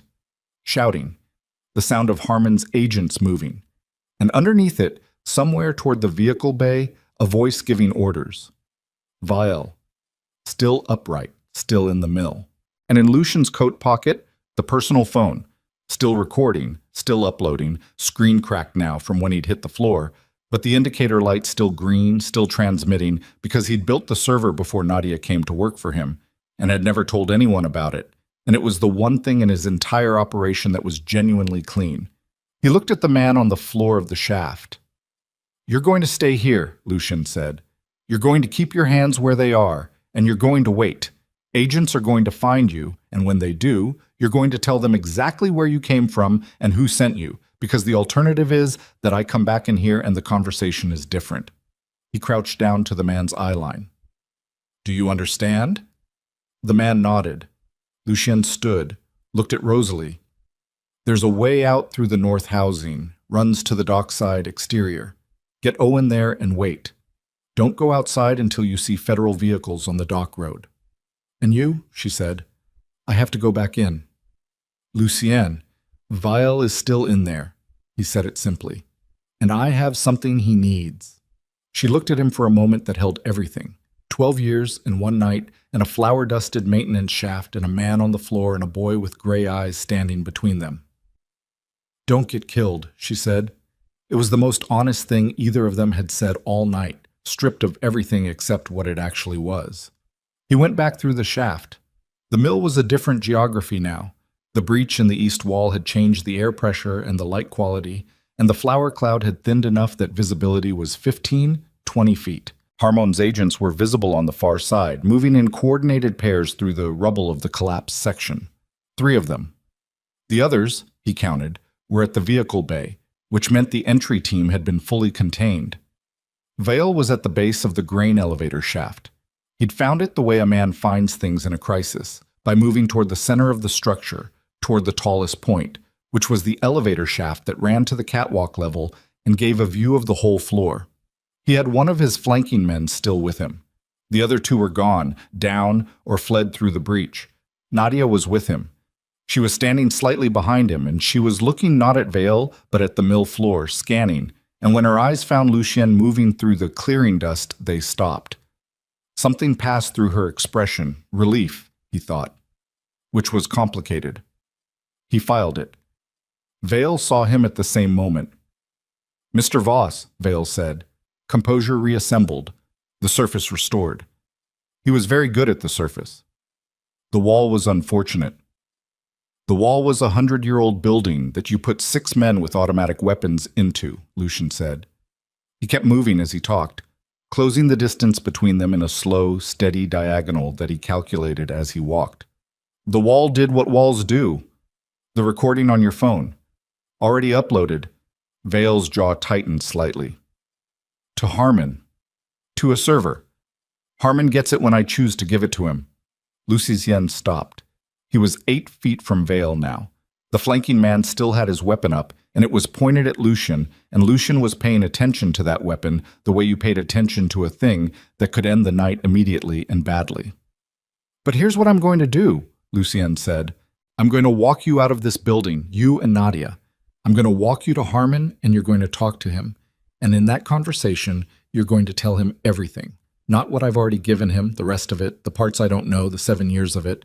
And in exchange, I'm going to give him the recording and tell him it constitutes a voluntary confession made in the presence of a federal witness." Vale stared at him. "Why?" "Because the alternative is I let Harmon take you in without the recording and without your cooperation, and the case takes 3 years and costs your lawyers everything you've built and ends in the same place, but with less of everything for everyone." Lucien met his eyes. "I'm not offering you mercy. I'm offering you efficiency." "And yourself?" "I already made my deal," Lucien said, "or the beginning of one." Vial looked at him for a long time, at the cracked phone in Lucien's hand, at the flour dust on both of them, at the mill around them, the rubble, and the open sky where the east wall had been, the snow coming in, the amber emergency lights. "Nadia," Vale said, without looking at her. "Take it," she said. Her voice was quiet and without hesitation. Vale looked back at Lucien. Something shifted in his face. Not defeat exactly. The recognition of a board position that had run out of moves. "The flanking man," Lucien said. Vale nodded. The man lowered his weapon. Harmon appeared at the edge of Lucien's peripheral vision.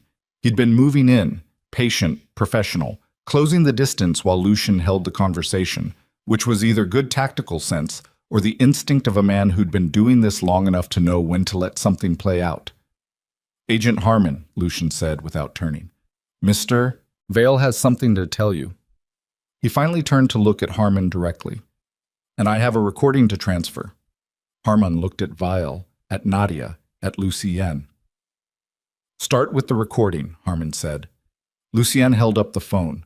The screen was cracked from corner to corner, a spiderweb fracture across the glass, but the indicator light was still green, still transmitting, the server still receiving everything it had captured in the last 40 minutes of a mill filling with flour dust, and the transfer took 40 seconds.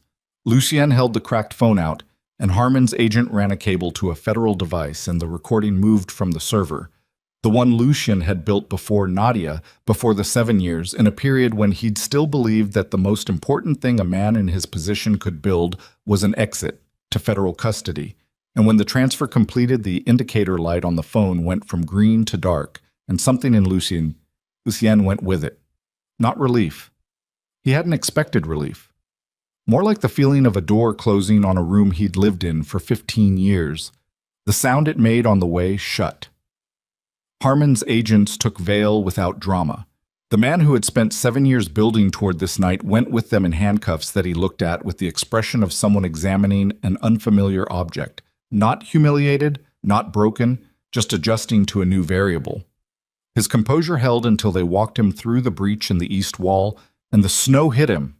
And then something in his face changed, briefly, some private weather moving across it that Lucian caught from 10 feet away, and recognized because he'd felt it himself in the van. In the moment he'd understood that the Empire was already finished, the knowledge that there was no version of tomorrow that looked like yesterday. Nadia went separately. 2 agents, 1 on each side, and she walked between them without resistance, without performing anything. She looked at Lucienne once, on the way past. He held her gaze. He had spent the last hour trying to find something clean to feel about her.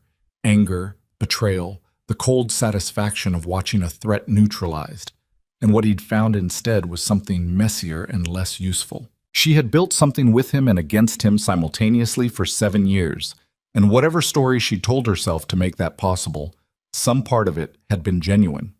He could see that in her face, and he didn't know what to do with it, and he decided, in the 10 feet of mill floor they shared as she walked past, that he was going to put it in the same place he'd put Reardon's manipulation.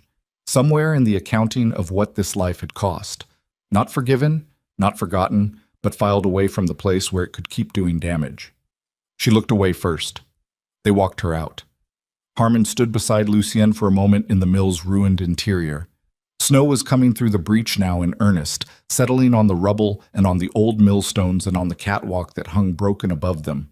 The amber emergency lights were still running, but 2 of the cage bulbs had been knocked out in the collapse, and the ones that remained gave everything the color of old photographs. "The deal," Lucienne said. "The conversation about the deal," Harmon corrected. "That's what I promised." "Then let's have it." Harmon looked around the mill, at the breach, at the rubble, at the flour dust still settling on every surface in a thin white coat. "Not here," he said. "Tonight you're going to go somewhere and sleep, if that's possible for you. Tomorrow morning, 8 o'clock, there's a federal building on Whitmore Street, room 411. You come in without a lawyer and we talk. If you want a lawyer after that conversation, you can have one." "Why without a lawyer?"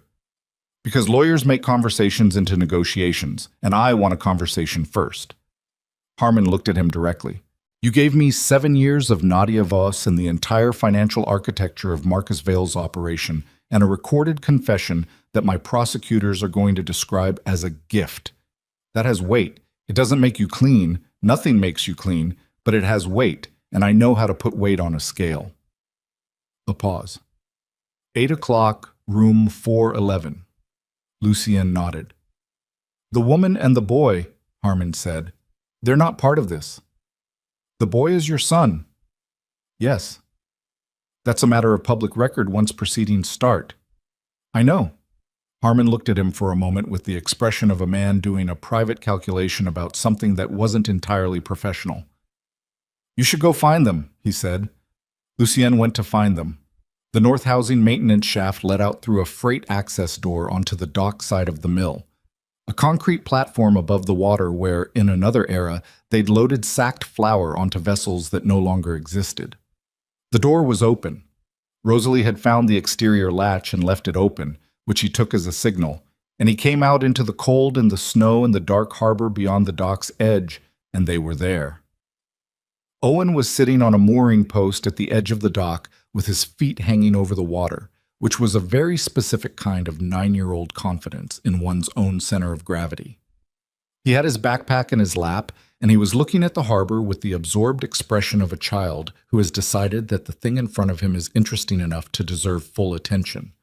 Rosalie was standing a few feet back from the dock edge. She had her arms crossed, and she was looking at Owen's back rather than the harbor, the way parents look at the back of their children in uncertain situations, monitoring, alert, managing the distance between protection and suffocation.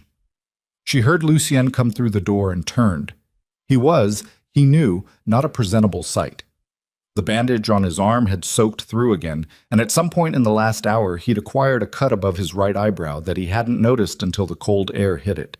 His coat was covered in flour dust and concrete grit, and he suspected his face was the same. She looked at him with those gray-green eyes that had been the first thing he'd known to be purely true. At 23 years old, before he'd built the walls and the systems and the architecture of a life that had been, at its foundation, an attempt to control things that could not be controlled. "It's over," he said. She didn't ask what that meant. She'd heard enough tonight to understand the shape of it. "Vale," she said. "Federal custody." "Nadia." "The same." She was quiet for a moment, then, "And you?" "Tomorrow at 8, I have a conversation with a federal agent about terms, not immunity. Terms." He held her gaze. "I want you to understand what that means, what comes after it." "Tell me." "Proceedings. Possibly lengthy ones. My organization is finished. I'm the one dismantling it, which matters for what comes next, but it doesn't make next simple or clean or fast." He paused. "My name is going to be in documents that become public record. Owen's parentage. I understand. Rosalie. Lucien."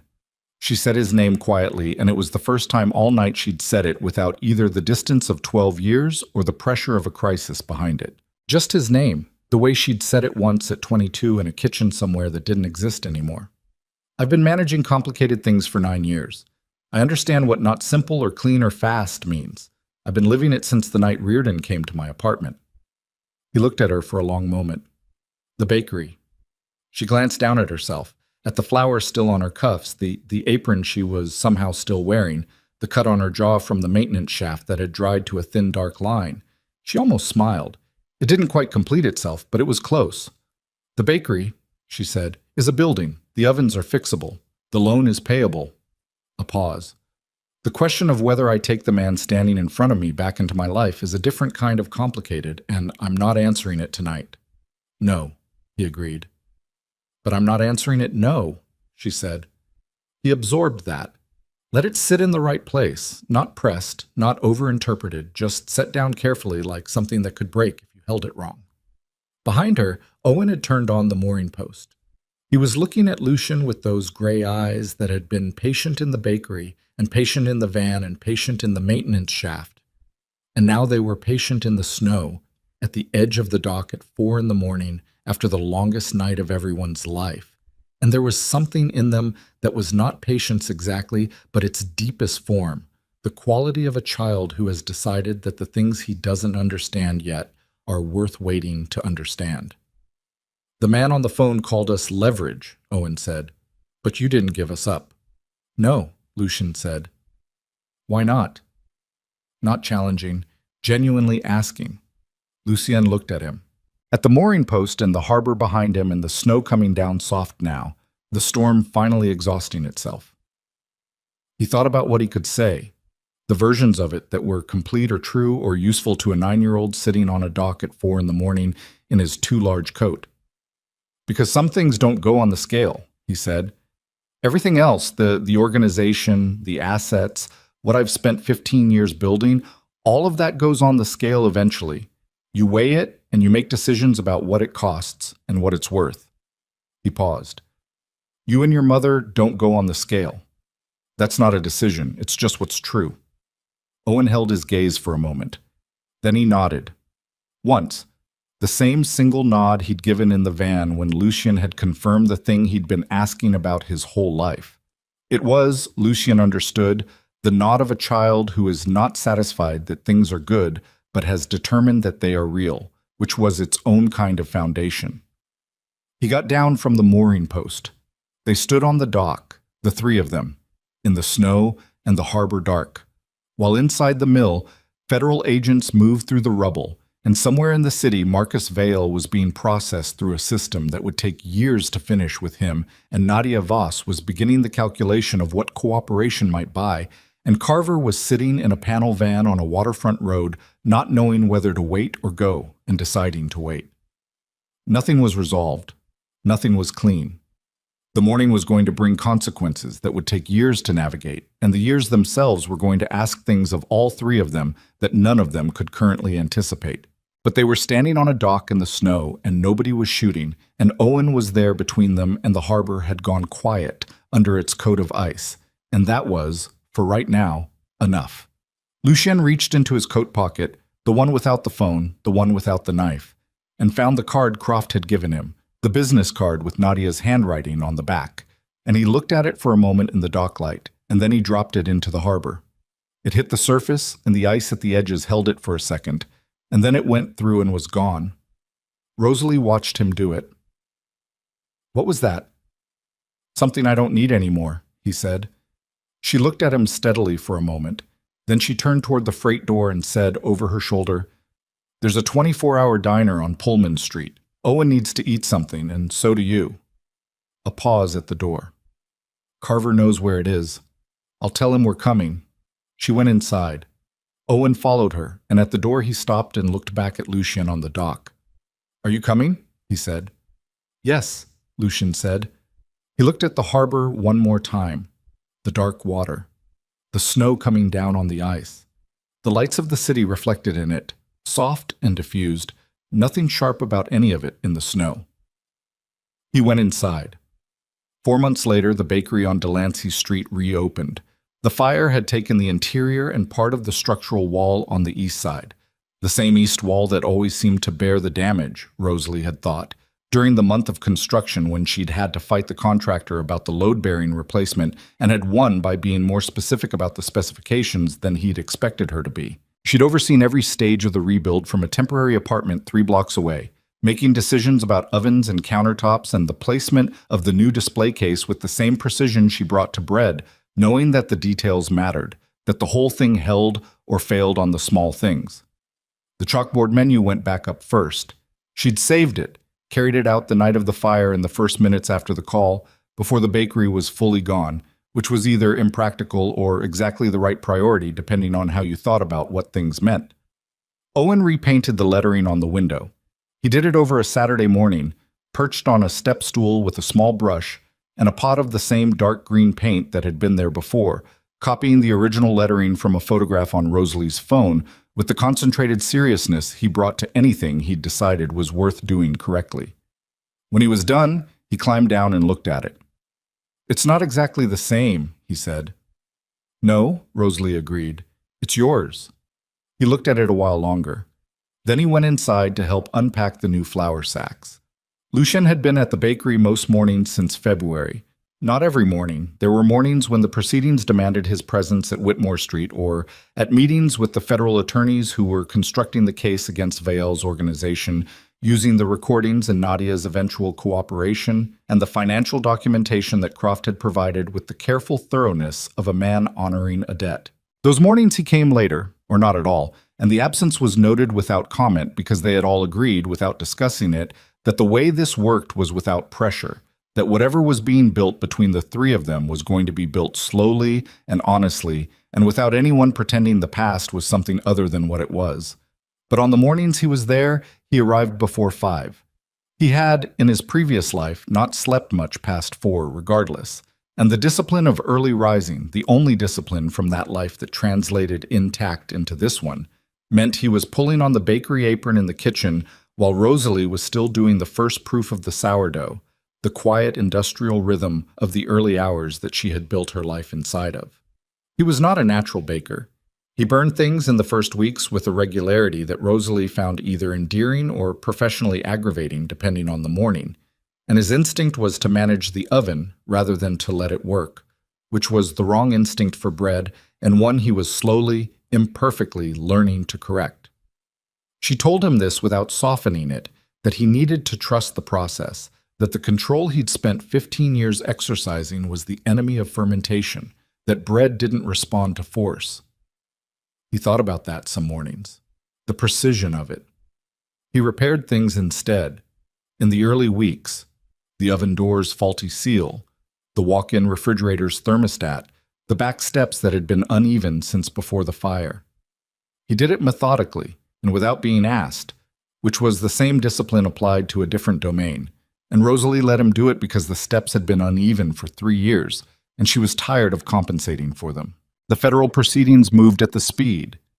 Federal proceedings moved, which was glacial, thorough, and periodically maddening to everyone involved.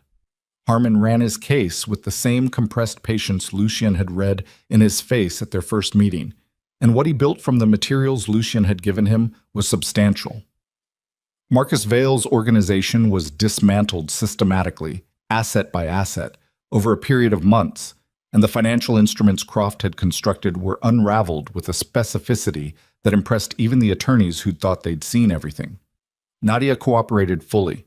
Whatever calculation she'd made in the mill about what cooperation was worth, she'd committed to it entirely and without apparent reservation, and what she gave Harmon in those sessions, 11 days of recorded debriefing, according to what Harmon told Lucien at Whitmore Street, was everything. The 7 years of it, every asset, every contact, every decision point.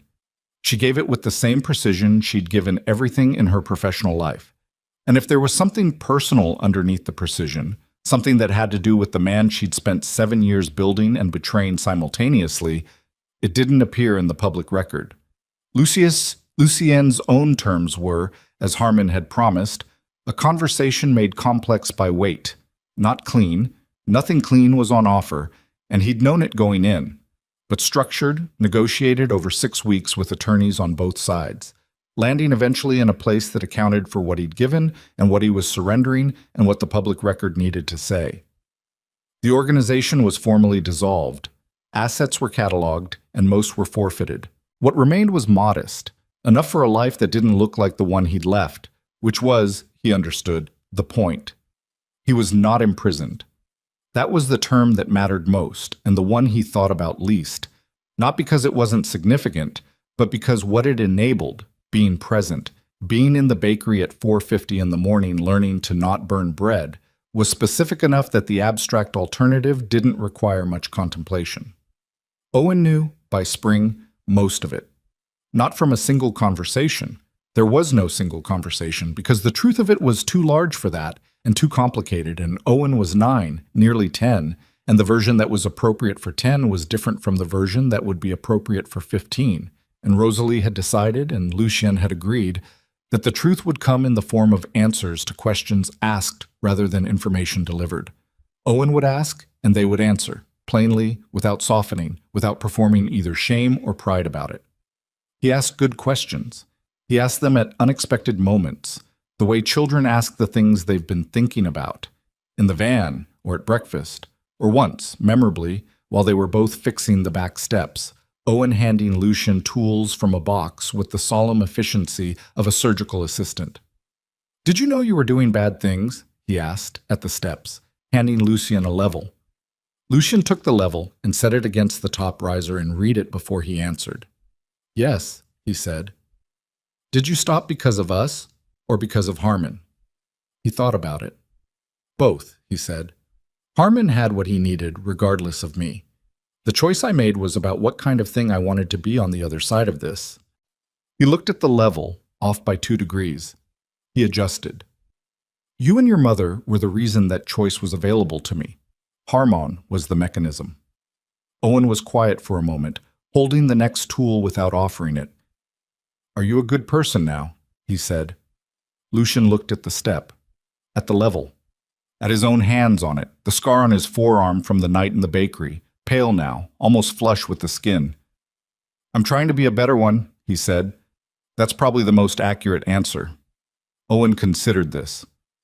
"Mom says that's the only kind of good person there is, someone trying." Lucian looked at him. "Your mother is usually right." "I know," Owen said with the weary confidence of someone who has 9 years of data on this point. He handed Lucian the next tool. The day the bakery reopened, a Saturday in April when the last of the harbor frost had finally gone, and the street outside Mercer's smelled like wet pavement and someone's window box of early bulbs, there was a line.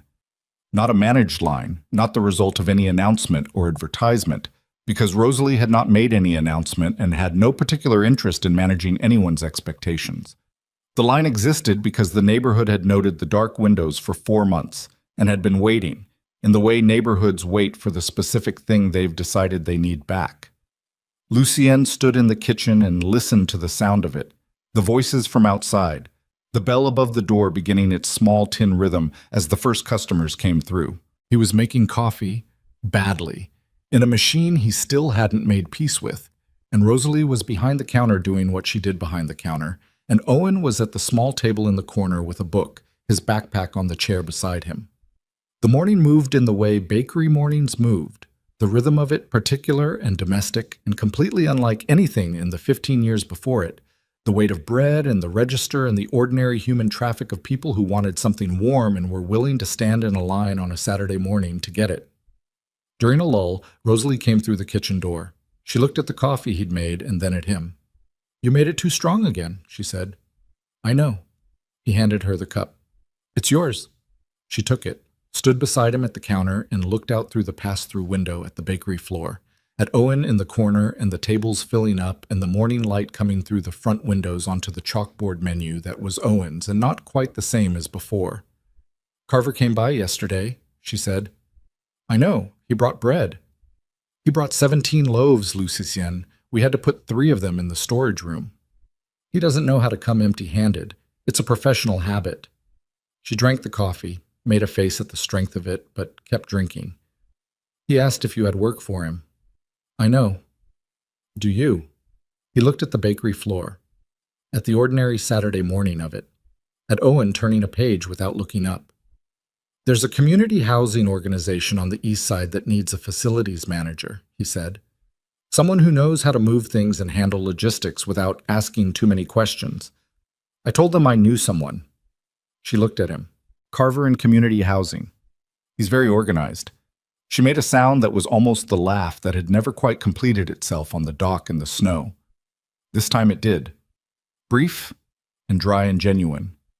The sound of a woman who had been surviving something for so long that the moment of not surviving it and just existing in it had caught her off guard.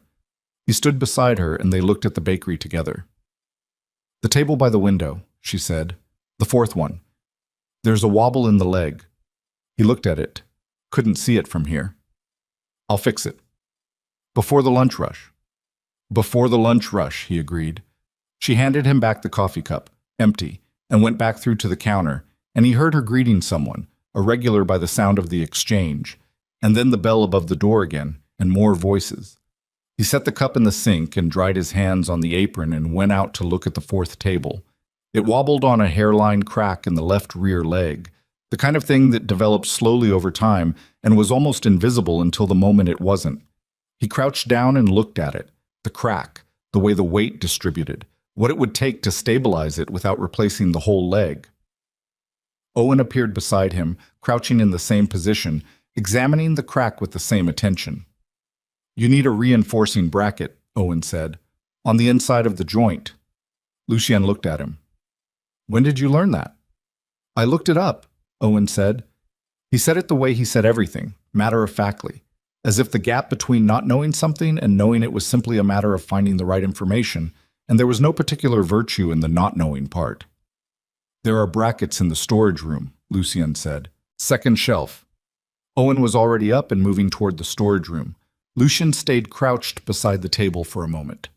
The bakery moved around him. The bell, the voices, the smell of bread and coffee, the light from the windows moving across the floor as the morning shifted. He put his hand flat on the table's surface, feeling the slight give of it, the instability that had been there long enough to become ordinary and was now going to be fixed. Owen came back with 2 brackets and a small screwdriver and the focused expression of someone who had decided this was a project. They fixed the table together. It took 11 minutes. When they were done, Owen put his foot against the leg and pushed, testing, and the table held. "Good," he said, satisfied. The same single-syllable economy as his mother. He went back to his book. Lucy Hien stood up, looked at the table, looked at the room, the Saturday morning, the customers, the chalkboard, the window, and the street beyond it, where the harbor was a strip of blue at the end of the block, flat and calm, and nothing like the ice-locked violence of January. Rosalie was behind the counter. She was wrapping a loaf in paper for a woman with a stroller, and she was talking to her about something. He couldn't hear the words, just the tone, the particular ease of a person in their own place with their own people doing the thing they'd built their life to do. She didn't look at him. She was busy. He went back to the kitchen to start on the next batch. The ovens were warm. The dough was ready. He'd learned in the last 4 months to tell by touch, not by the clock or the measurement, but by the actual feeling of it under his hands, the way the fermentation changed the texture, the way you had to be present to know. It was the opposite of everything he'd spent 15 years doing, and it was harder than he'd expected, and he was still not good at it. He began. Outside on Delancey Street, the Saturday moved in its ordinary direction, people and weather, and the particular anonymous continuity of a city going about its life, indifferent to the specific weights any given person was carrying through it. The harbor at the end of the block did what the harbor did. The bread rose. Above the small bakery where a family had found what had been taken from them, the apartment windows caught the morning light and held it for a while, the way ordinary things hold what they're given, without drama, without ceremony, just the plain fact of warmth in a place that had been cold for a very long time.